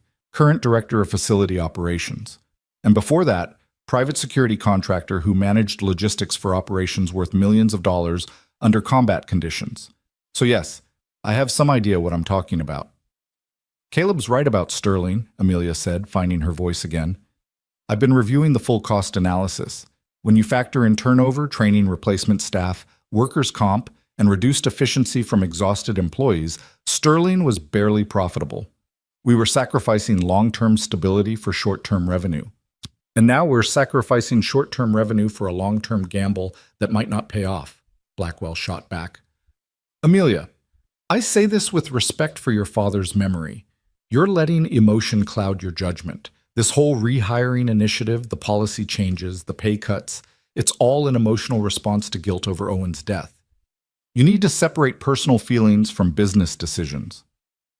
My father's death isn't why I'm doing this, Amelia said, and there was steel in her voice now. My father's life is. He built this company on principles that worked, that created a profitable, sustainable business with loyal employees and satisfied clients. We abandoned those principles and look where it got us, hated by our staff, dependent on toxic clients like Sterling, one PR disaster away from collapse. I'm not being emotional. I'm being smart. You're being naive, Patricia said. The business world has changed since your father's time. Modern markets demand efficiency. Shareholders expect maximum returns. You can't compete while coddling employees. Then maybe we need different shareholders, Amelia replied. Ones who understand that a company is more than a wealth extraction machine. Ones who remember that sustainable success requires treating people like people. Blackwell stood abruptly. This is pointless. Amelia, we're calling for a full board vote in 2 weeks, a formal evaluation of your performance as CEO, and a decision on whether you're fit to continue in that role. If you persist with these policies, if you continue prioritizing sentiment over strategy, we will remove you. Your father may have founded this company, but you don't have the authority to destroy it. Then I guess we'll find out in 2 weeks which of us the board supports, Amelia said quietly. I'm not backing down, Marcus. Not on this. Blackwell and his allies filed out, leaving Amelia and Caleb alone in the suddenly silent conference room. She sat motionless for a long moment, then dropped her head into her hands. I'm going to lose, she said, her voice muffled. They'll vote me out and install someone who'll undo everything we've started. Maybe, Caleb acknowledged. Or maybe you'll win. Either way, you're doing the right thing. The right thing that cost me my company? It was never really yours if you had to compromise your principles to keep it. Caleb moved to sit beside her. Owen Grant died doing the right thing when the easy thing would have been staying in cover. You think he regretted that choice in his final moments? You think he wished he'd been more pragmatic, more focused on self-preservation? Of course not. He died a hero. He died as himself, living according to his values, even when it cost him everything. Caleb's voice softened. That's what he wanted for you, Amelia. Not to be a hero, just to be someone who could look in the mirror and recognize the person looking back. Can you do that now? After these past 2 weeks? Amelia looked up, her eyes wet. Yes, for the first time in years, yes. Then you've already won what matters. The board vote is just logistics. A knock on the door interrupted them. Jennifer poked her head in, looking apologetic. Sorry to interrupt, but there's someone here to see both of you. Says it's urgent. The visitor turned out to be Maria Santos, and she wasn't alone. She'd brought 5 other people, all former employees who'd been rehired in the past week. They stood in the lobby looking nervous but determined, and when Amelia and Caleb approached, Maria stepped forward. We heard about Sterling, she said without preamble. Word travels fast among the staff. We know the board is giving you trouble over the changes you're making. News travels even faster than I thought, Amelia said with a weak smile. Yes, we're facing some resistance. We want to help, Maria gestured to the others. All of us. We've been talking, the people you brought back, and we want to do something. We want to show the board and the clients and everyone else that treating employees right isn't a weakness. It's a strength. I appreciate that, Maria, but I'm not sure what you could... We can work, one of the men interrupted. His name was James, the one who'd been fired over paternity leave. We can show results. Give us Sterling's workload, and we'll handle it better than they were getting before. Let us prove that happy employees are productive employees. Sterling terminated their contract, Caleb said gently. There's no workload to handle. Then we'll find new clients, better clients. Maria's voice was fierce with determination. Ms. Grant, you gave us our jobs back when you didn't have to. You admitted you were wrong and you're trying to fix it. That means something. That means everything. Let us fight for this company the way you're fighting for us. Amelia looked at them. 5 people who should have been bitter and resentful, who'd lost months of income and stability because of her decisions, now standing in her lobby offering to help. The emotion that crossed her face was complicated and raw. I don't know what to say, she whispered. Say you'll let us try, James said. Say you'll give us a chance to show what people can do when they're treated with respect. All right. Amelia's voice grew stronger. Yes, Caleb and I will meet with you this afternoon. We'll figure out how to channel this energy into something concrete. And thank you, truly. After they left, Amelia turned to Caleb with wonder in her eyes. Did that just happen? Did people we fired just volunteer to help save the company? They're not helping save the company, they're helping save what it could be. Caleb checked his watch. We've got 4 hours until that meeting. I suggest we use them to figure out exactly what we're building here. They spent those 4 hours doing something Amelia admitted she'd never done before, actually talking to employees at every level of the organization. Not formal surveys or structured interviews, but real conversations. They visited the mailroom and the loading dock, the IT department, and the customer service floor. Everywhere they went, Caleb asked the same questions. What's working? What's broken? What would you fix if you could? The answers were illuminating and heartbreaking in equal measure. People were desperate to be heard, to have their expertise valued, to feel like they mattered. And they had ideas. God, they had so many ideas. Solutions to problems management didn't even know existed, efficiencies that could save thousands of dollars, improvements that could enhance both productivity and quality of life. Why didn't anyone tell me this before? Amelia asked after their 6th conversation, this one with a customer service representative who'd outlined a simple software change that would cut call handling time by 30%. Because you never asked, Caleb said simply. And because when people tried to suggest improvements, they were usually shut down or ignored. After a while, they learned to stop trying. We're going to change that. Today. Amelia pulled out her phone and called Jennifer. Clear my calendar for the rest of the week. Set up an open forum. Call it a listening session. Every employee who wants to share feedback or suggestions gets 15 minutes of my time. First come, first served. Ms. Grant, that could be hundreds of people, Jennifer protested. Then I guess I'll be here late. Make it happen. By the time they met with Maria's group that afternoon, Caleb and Amelia had filled 3 notebooks with employee suggestions and identified at least a dozen immediate improvements they could implement. The meeting took place in a mid-sized conference room, and the energy was electric with possibility. Here's what we're thinking, Amelia began, after everyone had settled in. Sterling's departure leaves a gap in our revenue, yes, but it also creates an opportunity. We can be selective about who we replace them with. We can actively seek out clients who share our values, companies that treat their own employees well, that prioritize sustainability over exploitation, that want partners instead of servants. That's a nice idea, David Chen said carefully. But will those companies pay as much as Sterling did? Maybe not initially, Caleb admitted, but they'll be more reliable long-term, lower maintenance, less likely to make unreasonable demands that burn out our staff. And here's the thing, companies with good cultures tend to be more successful long-term. They're the kind of clients worth having. So how do we find them? Maria asked. We start by leveraging our own story, Amelia said. What we're doing here, the policy changes, the rehiring initiative, the cultural transformation, that's newsworthy. Companies that care about ethics will see us as potential partners who share their values. We're not hiding what we're doing. We're using it as a differentiator. Over the next 2 hours, they hammered out a strategy. Maria would lead a team reaching out to potential clients, specifically targeting companies with strong employee satisfaction ratings and ethical business practices.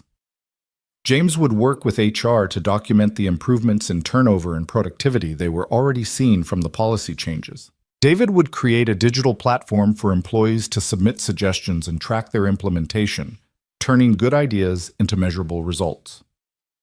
This is going to require all of us working together, Amelia said as the meeting wound down. Management and staff, executives and line workers. No more hierarchy where good ideas only count if they come from people with fancy titles. We're all in this together. My father used to say that, a quiet voice said from the doorway. Everyone turned to see Richard Morton standing there, leaning on his cane. Owen used to say a company was like a body. Every part matters, from the brain to the hands to the feet. You can't function if you're only paying attention to one piece. Richard, Amelia stood. I didn't know you were here. I came to check on you after this morning's ambush. Richard moved into the room slowly, his age showing in the careful way he navigated. I wanted to make sure Blackwell hadn't crushed your spirit. He tried, but I had help. Amelia gestured to the people around the table. Richard looked at them each in turn, then smiled. Owen would love this. You know what he always said was his proudest moment? What? There was a year, 2009, I think, when we almost went under. Financial crisis hit us hard. We were looking at massive layoffs, maybe even bankruptcy. Owen called an all-hands meeting and laid out the situation honestly. Told everyone we had two choices, cut staff by 40%, or everyone takes a 20% pay cut to keep all jobs intact. He put it to a vote. Richard's eyes grew distant with memory. Every single person voted for the pay cut. Every one. They chose to sacrifice their own income rather than see their colleagues lose their jobs. Owen cried during that meeting. Grown man, decorated veteran, CEO of a major company, standing there with tears running down his face because he was so proud of what people chose. The room was completely silent. That's the company he built, Richard continued. One where people cared about each other, where loyalty went both ways, where doing right mattered more than doing well. You're building that again, Amelia, and it scares the hell out of people like Blackwell because it shows there's another way, a better way. Will it be enough, Amelia asked, to convince the board, to win the vote? I don't know. But I know this. Owen didn't die wondering if doing the right thing would work out in his favor. He died knowing he'd done what his conscience demanded. That's the only certainty any of us gets. Richard gripped his cane and straightened. Fight for this. Fight hard. I'll do everything I can to help. But even if you lose the vote, you'll have won something more important. After he left, the group sat in contemplative silence until Maria spoke up. We're not going to lose. We're going to fight, and we're going to win.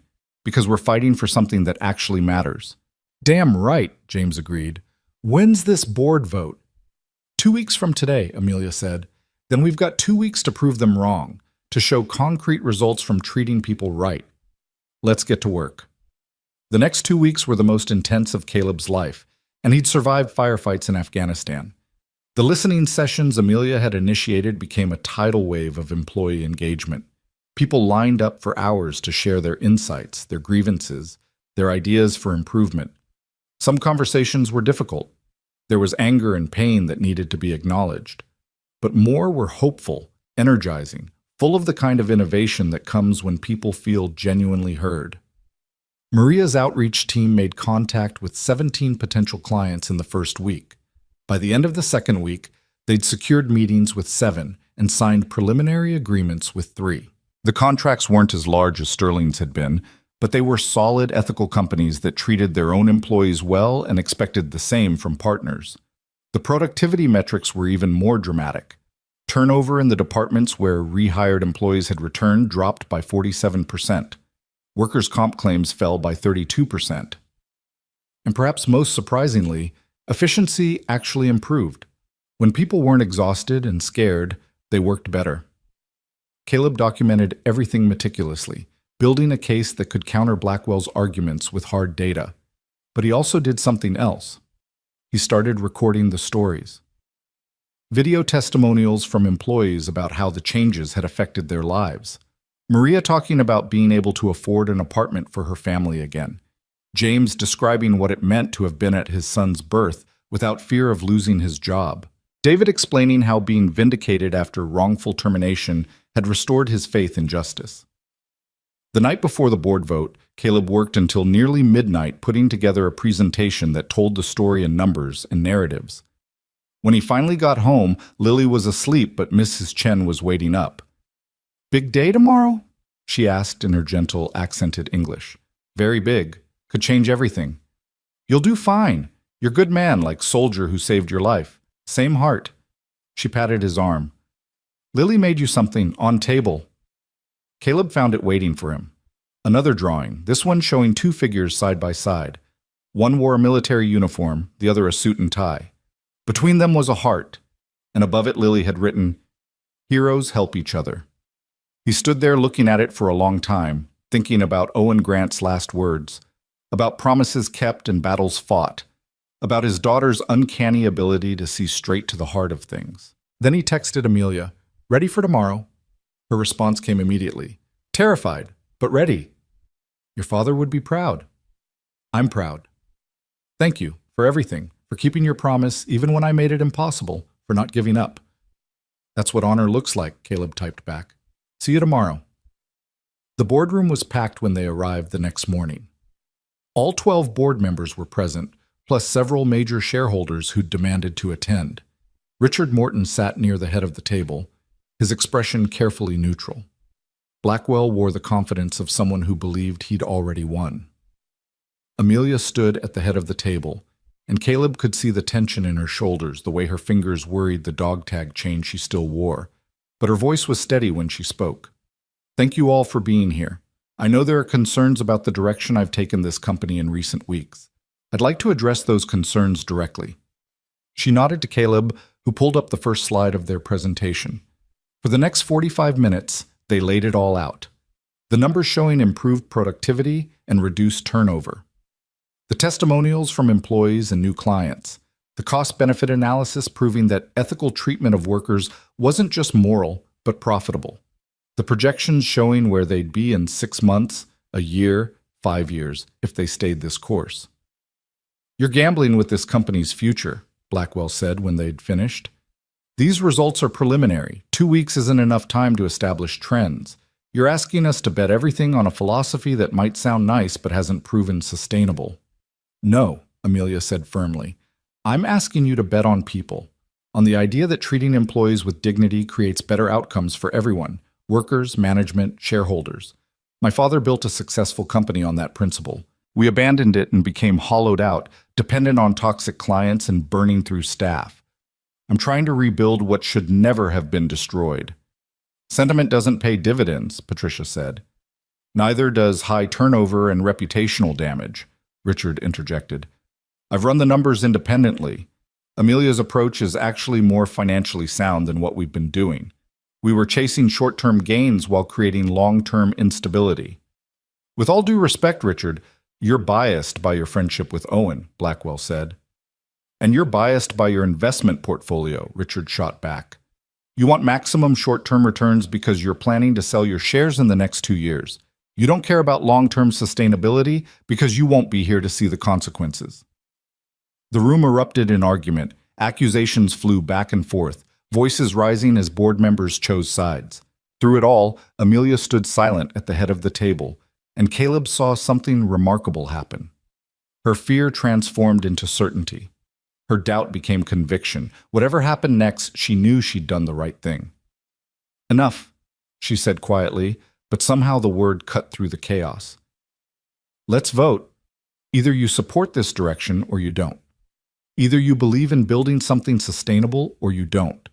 Either you trust me to lead this company according to my father's principles, or you remove me and find someone who will sacrifice those principles for quarterly earnings.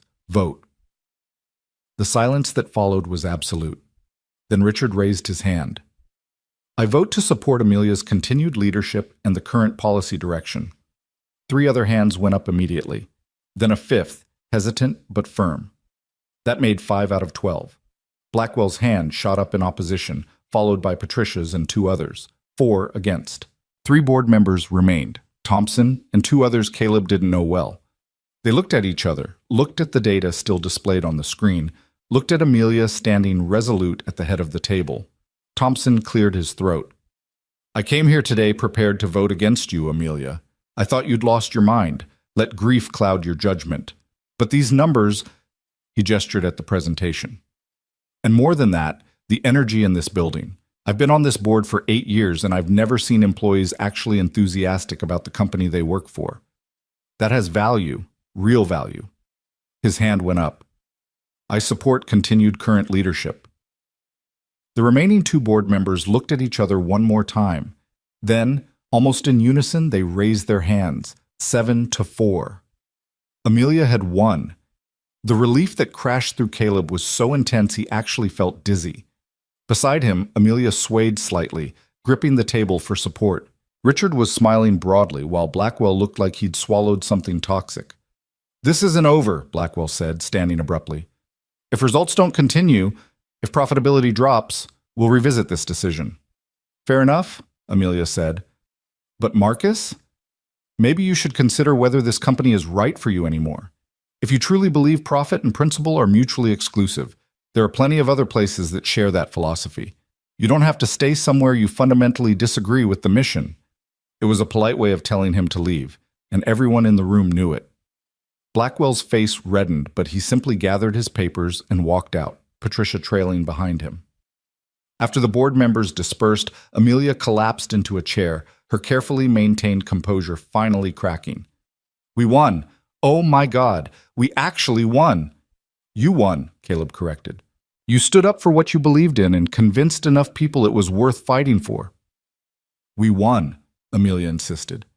"None of this happens without you, without the promise you kept, the truth you told, the way you've guided me through this transformation."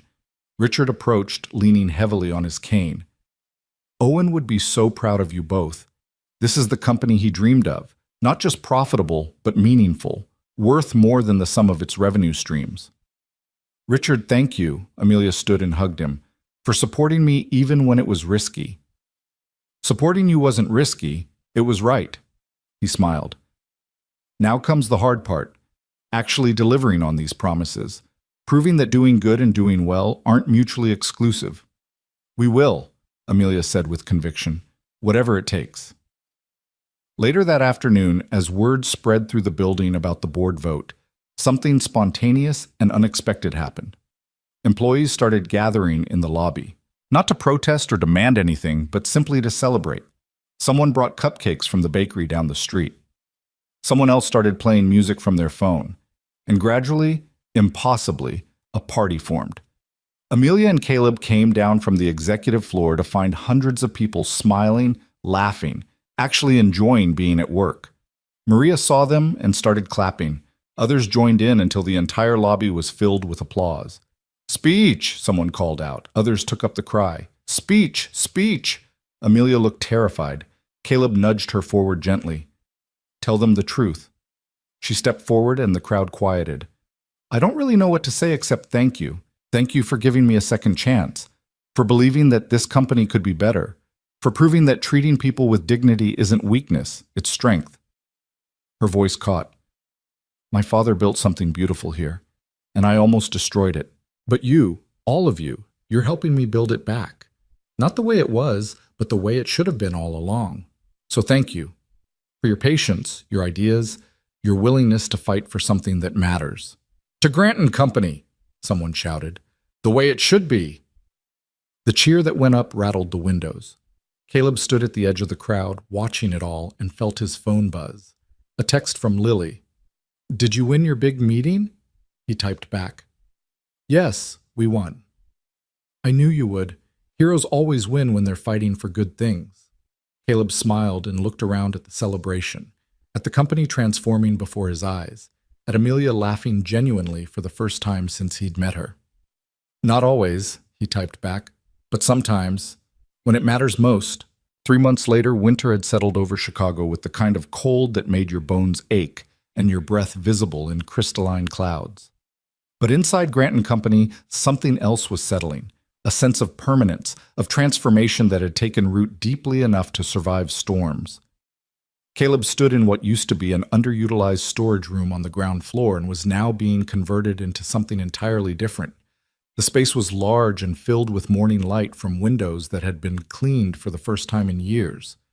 Workers were installing comfortable chairs, tables at various heights, and a small kitchenette in the corner. "What do you think?" Amelia asked from beside him. She'd gotten into the habit of seeking his opinion on everything, which still felt surreal sometimes.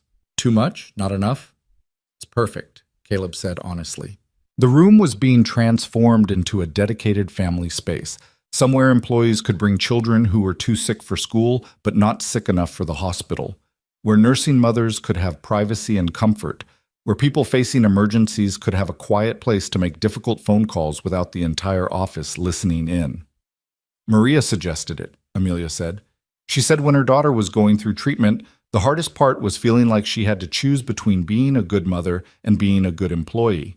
This way, maybe other people won't have to make that choice." The door opened and Maria herself walked in, followed by David Chen and James. They'd become informal leaders of what was now being called the Culture Committee, A group of employees from every level who met weekly to identify problems and propose solutions. Caleb had learned more about the actual functioning of Grant & Company from these meetings than from any management report. "The furniture arrives tomorrow," Maria announced, "and we've got 12 volunteers willing to staff the room on rotating schedules, providing childcare, or just being present if someone needs help. All volunteer hours counted as professional development for their personnel files." "That's incredibly generous," Amelia said. "That's what happens when people actually care about where they work," James replied with a grin. "Novel concept, I know." David pulled out his tablet. "I've got the latest numbers from the suggestion platform. We've implemented 47 employee ideas in the past 3 months. Average time from submission to implementation is 11 days. Employee engagement scores are up 62%. Voluntary turnover is down to almost nothing. We've lost 3 people in 3 months, and 2 of those were retirements that had been planned for years." "What about revenue?" Amelia asked. It was the question she asked less frequently now, but still needed answering. The board, minus Blackwell and Patricia, who'd both resigned in December, required quarterly updates showing that compassion wasn't coming at the cost of competence. "Up 18%, David said with satisfaction. "Turns out when people aren't exhausted and miserable, they work better." "Who knew?" "And the new clients?" Caleb asked. "Expanding. We've signed 8 more companies in the past month alone, all drawn by our reputation. There's actually a waiting list now of businesses that want to partner with us specifically because of how we treat our employees." Maria shook her head in wonder. 6 months ago, we were dependent on toxic clients like Sterling. Now we're turning down work because we have more opportunities than capacity." "Then we need to hire more people," Amelia said immediately. "Put together a recruitment plan that emphasizes our culture. Let's attract people who want to work somewhere that values them." "Already done," James said. "HR posted openings last week. We've had over 300 applications for 15 positions. People are literally competing to work here." Caleb caught Amelia's eye and saw the emotion there. Pride, relief, and something deeper. The vindication of believing that doing right and doing well weren't mutually exclusive. The proof that her father's principles weren't naive idealism, but practical wisdom. A commotion in the hallway drew their attention. Voices raised not in anger, but excitement, and then Jennifer appeared in the doorway looking flustered and thrilled in equal measure. "Ms. Grant, you need to see this, right now." They followed her to the lobby, where a crowd had gathered around the television mounted on the wall. It was tuned to a national business news channel, and the headline scrolling across the bottom made Caleb's breath catch. "Grant & Company, the revolutionary business model that's changing corporate culture." The segment was already underway, showing footage of their building, interviews with employees, charts displaying their improved metrics. The anchor was speaking with genuine enthusiasm rather than the cynicism that usually colored corporate coverage. "What we're seeing here is something remarkable," the anchor said. "A mid-sized company that decided to prioritize people over profit and discovered that doing so actually increased profit. Since implementing comprehensive family leave policies, worker support programs, and radical transparency, Grant & Company has seen productivity increase by 23%, turnover decrease by 70%, and revenue grow by nearly 20%. Other companies are taking notice." The screen cut to an interview with a business professor from Northwestern. The Grant & model, as it's being called, challenges fundamental assumptions about corporate efficiency. "We've been operating under the belief that you have to squeeze workers to extract maximum value. Granton is proving the opposite, that investing in worker well-being creates value. It's not just feel-good policy, it's sound business strategy." "How did they—" Amelia started. "I may have sent our data to a few journalists," David said sheepishly. "Figured if we're going to revolutionize corporate culture, we might as well let people know about it." The segment continued, showing more footage, more interviews. And then Amelia appeared on screen from an interview Caleb hadn't even known she'd given. She was sitting in her office, the photograph of her and her father visible on the desk behind her. "My father built this company on the principle that people aren't resources to be exploited. They're the actual foundation of any successful enterprise," she was saying on the television. "I forgot that for a while. Got caught up in metrics and margins and forgot that every number on a spreadsheet represents a human being with a family, with struggles, with dignity that deserves respect. Remembering that didn't make us weaker.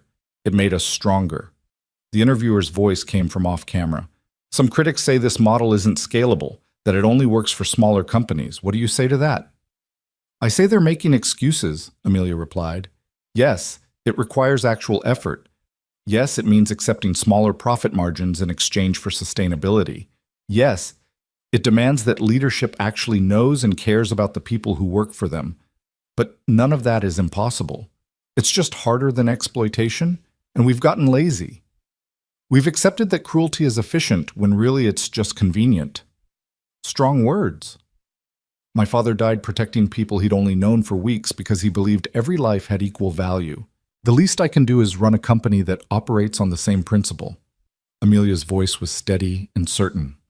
If we can't be decent to the people who make our success possible, we don't deserve that success. The lobby erupted in applause when the segment ended. People were crying, hugging, celebrating this public validation of what they'd been building together. Caleb watched Amelia's face as she took it in. The genuine affection of people who'd once feared her. The transformation of a company that had been dying from the inside out. Your father would be proud, he said quietly. I hope so. She touched the dog tags around her neck. She'd never stopped wearing them. I finally feel like I'm speaking the language he tried to teach me. The quiet one, where actions matter more than applause. Except you're getting applause anyway. That's just a side effect. Amelia smiled. The real reward is this. She gestured at the celebrating employees. Knowing they're not afraid anymore, knowing they can bring their whole selves to work without fear of being crushed for it. Later that evening, after the excitement had died down and most people had gone home, Caleb found himself back in his office staring at the files he'd kept for so long. The recordings and documents from his 18 months as a janitor, the evidence of all the things that had been wrong. He'd never needed to use them. Never needed to expose Grant & Company's failures from the outside because Amelia had been willing to confront them from within. His phone rang. Tom, his old unit commander. I just saw you on national news, Tom said without preamble. The janitor who became an executive and helped transform a company. That's wild, man. It's been a strange year, Caleb admitted. Owen Grant would be proud. Hell, I'm proud. You kept your promise in a bigger way than either of you probably imagined. Tom paused. You're doing good work, Caleb, important work. Proving that doing right isn't just moral, it's practical. I had help. Amelia did the hard part. You both did. That's how this stuff works. Nobody changes the world alone. Tom's voice turned more serious. How's Lily? Good. Great, actually. The new salary means I can afford better after-school programs, a tutor for math, the art classes she's been wanting. She's thriving. Good. That's what matters. That little girl having her dad present and providing for her. Tom laughed. Owen's promise led you somewhere good. After they hung up, Caleb sat in his office looking out at the Chicago skyline. Lights were coming on across the city as evening settled in, millions of people in their own struggles and triumphs. He thought about the strange path that had brought him here, from Afghan battlefields to janitorial closets to executive offices. About promises made and kept, about honor being a quiet language that spoke through actions rather than words. His computer dinged with an email. The subject line read, From Kandahar with gratitude. Caleb opened it carefully. It was from someone named Hassan Ahmed, and the message was brief. I was an interpreter with Captain Grant's unit. I heard about what you are doing for his daughter and his company. He saved my life twice and my family's life once. Thank you for keeping his memory alive in the right way. Thank you for remembering that he believed people mattered. I am in Virginia now with my family, safe because of him. We light candles for him every year on the anniversary. Your work honors him more than any statue could. Caleb read the email 3 times, feeling the weight of connection across years and continents. Owen Grant's impact rippling outward in ways that could never be fully measured. Lives saved and changed, principles lived and taught, a legacy that was still unfolding. He forwarded the email to Amelia with a simple note. Thought you should see this. Her response came within minutes. Come to my office? He found her standing at her windows, looking out at the same city he'd been contemplating. The dog tags caught the light from her desk lamp, and her face was wet with tears. I never knew, she said when he entered. I knew my father died in Afghanistan. I knew it was in combat. But I never knew the details. Never knew about Hassan or the others he saved. Never understood the scope of who he was beyond my father. She turned to face Caleb. You gave me that. Not just the dog tags or the story of his death, but the understanding of his life, of what he believed and how he lived it. He wanted you to know. That's why he made me promise. Do you think he knew? That telling me about his death would teach me how to live? Amelia's voice was wondering. That making you watch over me would lead to all of this? I think he knew you had it in you to be extraordinary. He just wanted to make sure someone reminded you when you'd forgotten. Caleb moved to stand beside her at the window. You've done that, Amelia. You've become someone he'd recognize, someone he'd be proud of. We've done it. You and me and everyone who believed this was possible. She was quiet for a moment. I've been thinking about the future, about what comes next. The board wants expansion plans.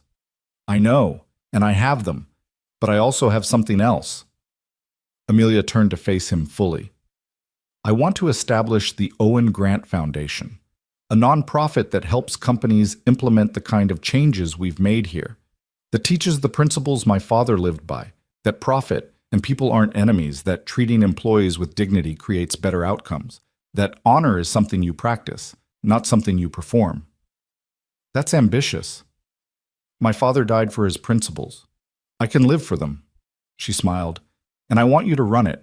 You understand these principles at a level I'm still learning. You've proven you can translate military leadership experience into corporate transformation. You're the right person for this. Caleb felt his heart skip. Amelia, I'm barely qualified to do my current job. Running a foundation, you kept a 7-year promise at great personal cost. You transformed a dying company culture by telling uncomfortable truths. You've shown more leadership in 1 year than most executives show in their entire careers. Her voice was firm. My father chose you to watch over me. I'm choosing you to help spread what we've built here. Please. I need to think about it. Talk to Lily. This would be a big change. Of course. Take all the time you need. But Caleb, you've already proven you're capable of extraordinary things. Don't let imposter syndrome talk you out of doing more. That night, Caleb sat with Lily at their kitchen table while she worked on homework. Their apartment was the same one they'd lived in for 3 years, though he could afford better now. But Lily loved her school, loved Mrs. Chen downstairs, loved the neighborhood where she'd made friends. Some things were worth more than upgrades. Daddy, what's a legacy? Lily asked suddenly, looking up from her workbook. A legacy? Where'd you hear that word? Social studies. We're learning about people who change things. The teacher says a legacy is what you leave behind after you're gone, what people remember about you. Caleb thought about Owen Grant bleeding out in Afghan dust, about the interpreter safe in Virginia, about the company being rebuilt on principles that had seemed old-fashioned. A legacy is the difference you make that keeps mattering after you're not around anymore. It's the good you do that other people carry forward. Like the soldier who saved you? Is his legacy that he made you promise to help his daughter and that promise made lots of things better? Exactly like that. Lily chewed on her pencil thoughtfully. What's your legacy going to be? I don't know yet. I'm still figuring it out. I think it's going to be about keeping promises and helping people be better. She said it with absolute certainty. That's what you're good at. Out of the mouths of 7-year-olds, Caleb thought. Ms. Grant offered me a new job today, running a foundation that teaches companies how to treat people right. It would mean more responsibility, more travel, more time away from you. But you'd be helping people? Yes. Then you should do it. Lily returned to her homework like the matter was settled. That's what heroes do. They help people even when it's hard. The next morning, Caleb called Amelia before heading to the office. I'll do it. I'll run the foundation. But I have conditions. Name them. First, I still prioritize Lily. She comes first, always. If there's a conflict between foundation work and being present for my daughter, she wins. Agreed. That's non-negotiable. Second, we do this right. No cutting corners, no compromising principles for convenience or optics. If we're teaching companies how to treat people well, we have to live those standards ourselves. That's exactly what I want. And third, we bring people with us. Maria, David, James, all the others who helped build this. They deserve to be part of what comes next. Their voices matter. I wouldn't dream of doing this without them. Amelia's voice was warm.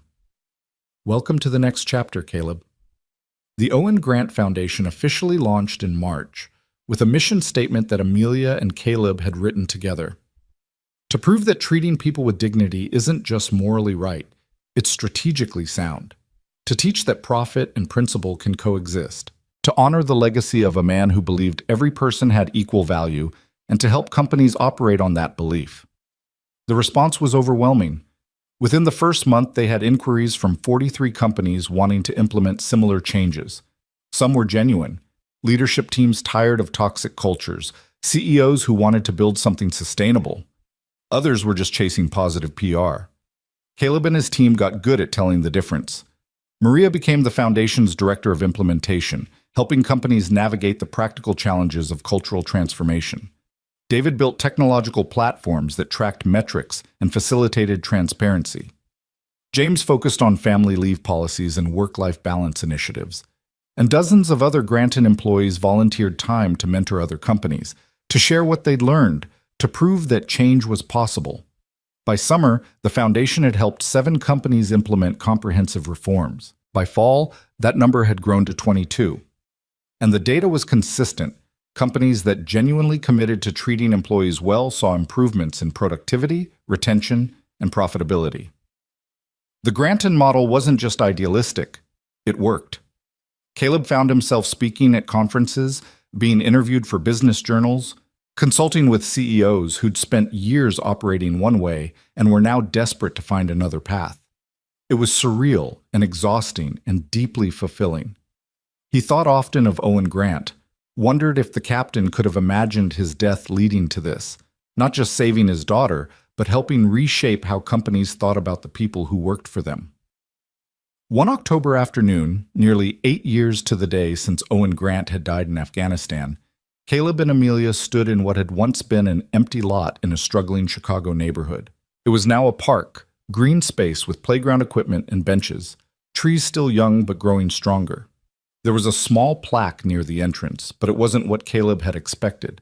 Instead of Owen Grant's name in massive letters, the plaque simply read, "This park honors all those who serve quietly. The teachers, janitors, caregivers, interpreters, and everyday heroes whose work makes our world possible. May we see them, value them, and learn from them." And underneath, in smaller letters, dedicated to the memory of CPT Owen M. Grant, who understood that honor doesn't need an audience. "This is what should have been built from the beginning," Amelia said quietly. "Not a monument to one man, but a space that honors what he believed, that celebrates the people he would have celebrated." "He would love this," Caleb agreed. "You know what's funny? This cost a fraction of what Valor Square would have cost. And it's going to matter more. Kids will play here, families will gather, people will rest and read and exist without needing to prove their worth." She smiled. Turns out being practical and being principled aren't mutually exclusive. Movement caught Caleb's eye, Lily running toward them with Mrs. Chen walking more slowly behind. His daughter had shot up over the past year, was starting to lose the round-faced softness of early childhood. But her grin was still the same, bright enough to light up the gathering dusk. "Daddy, look what we found!" She held up a perfect red leaf, autumn colors blazing. "Mrs. Chen says we can press it in a book and it'll stay beautiful forever." "That's right," Caleb said, kneeling down. "You preserve it so the beauty lasts." "Like you preserved the soldier's promise," Lily said. "You kept it safe until it could grow into something beautiful." Amelia made a sound that was half laugh, half sob. "Your daughter is remarkably wise." "She's an old soul," Caleb and Mrs. Chen said in unison, then laughed. They walked through the park together as evening settled over Chicago, and Caleb thought about journeys and destinations, about promises made in dust and blood that had blossomed into this: a park, a foundation, a company transformed, lives changed in ways both large and small. His phone buzzed with a text from Hassan Ahmed in Virginia. Happy anniversary. We lit candles. Thank you again for everything. And another from Richard Morton. Owen would be so damn proud of all of you. Wish he could see what you've built. And one more from a number he didn't recognize. This is Rebecca from accounting. Just wanted to say thank you. My daughter asked me today what I do for work, and for the first time in my career I was actually proud to tell her. That's because of you and Ms. Grant. Thank you for showing us we deserved better. Caleb looked at Lily running ahead, at Amelia walking beside him still wearing her father's dog tags, at Mrs. Chen humming something in Mandarin, at the park that honored quiet heroes, at the city stretching endlessly in every direction full of people trying their best with whatever they had. 8 years ago, Owen Grant had pressed a dog tag into his hand and made him promise to find his daughter, to tell her about honor, to watch over her until she understood. Caleb had thought it was a simple promise. Deliver a message, tell a story, fulfill a dying man's final wish. He hadn't understood that the promise would become his purpose, that watching over Amelia would mean helping her transform not just herself, but an entire company, and eventually dozens more. That Owen Grant's final lesson about honor being a quiet language would ripple outward in ways that touch thousands of lives. "What are you thinking about?" Amelia asked, noticing his distant expression. "Your father. How one person's principles can change so much, even after they're gone. How legacy works.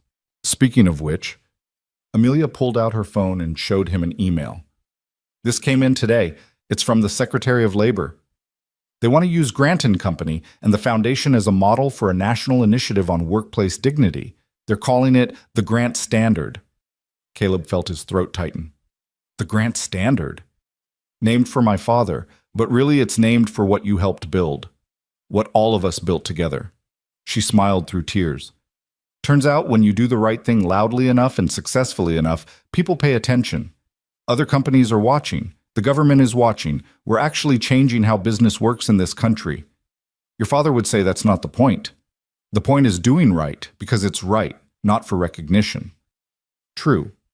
But I think he'd also say that if doing right publicly helps other people do right, then the recognition serves a purpose. Amelia looked at the park, at the plaque honoring quiet heroes. We're speaking his language now, the quiet one. We're just doing it loud enough that others can learn it too. Lily came running back, breathless and grinning. "Daddy, can we come here every week? I love this park." "We can come as often as you want." "Good. Because I think this is where heroes come to remember why they became heroes in the first place." She said it with that unnerving 7-year-old wisdom that cut straight to truth. "It's quiet here, and you said the best heroes are the quiet kind."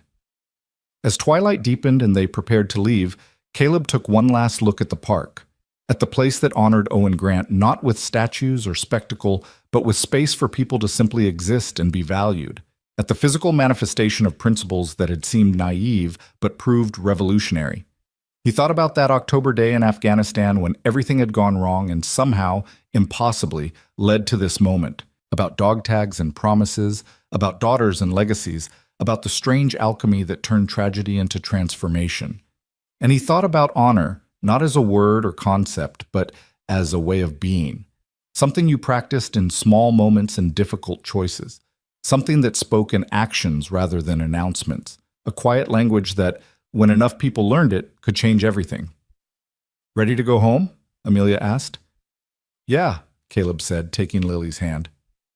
"Ready."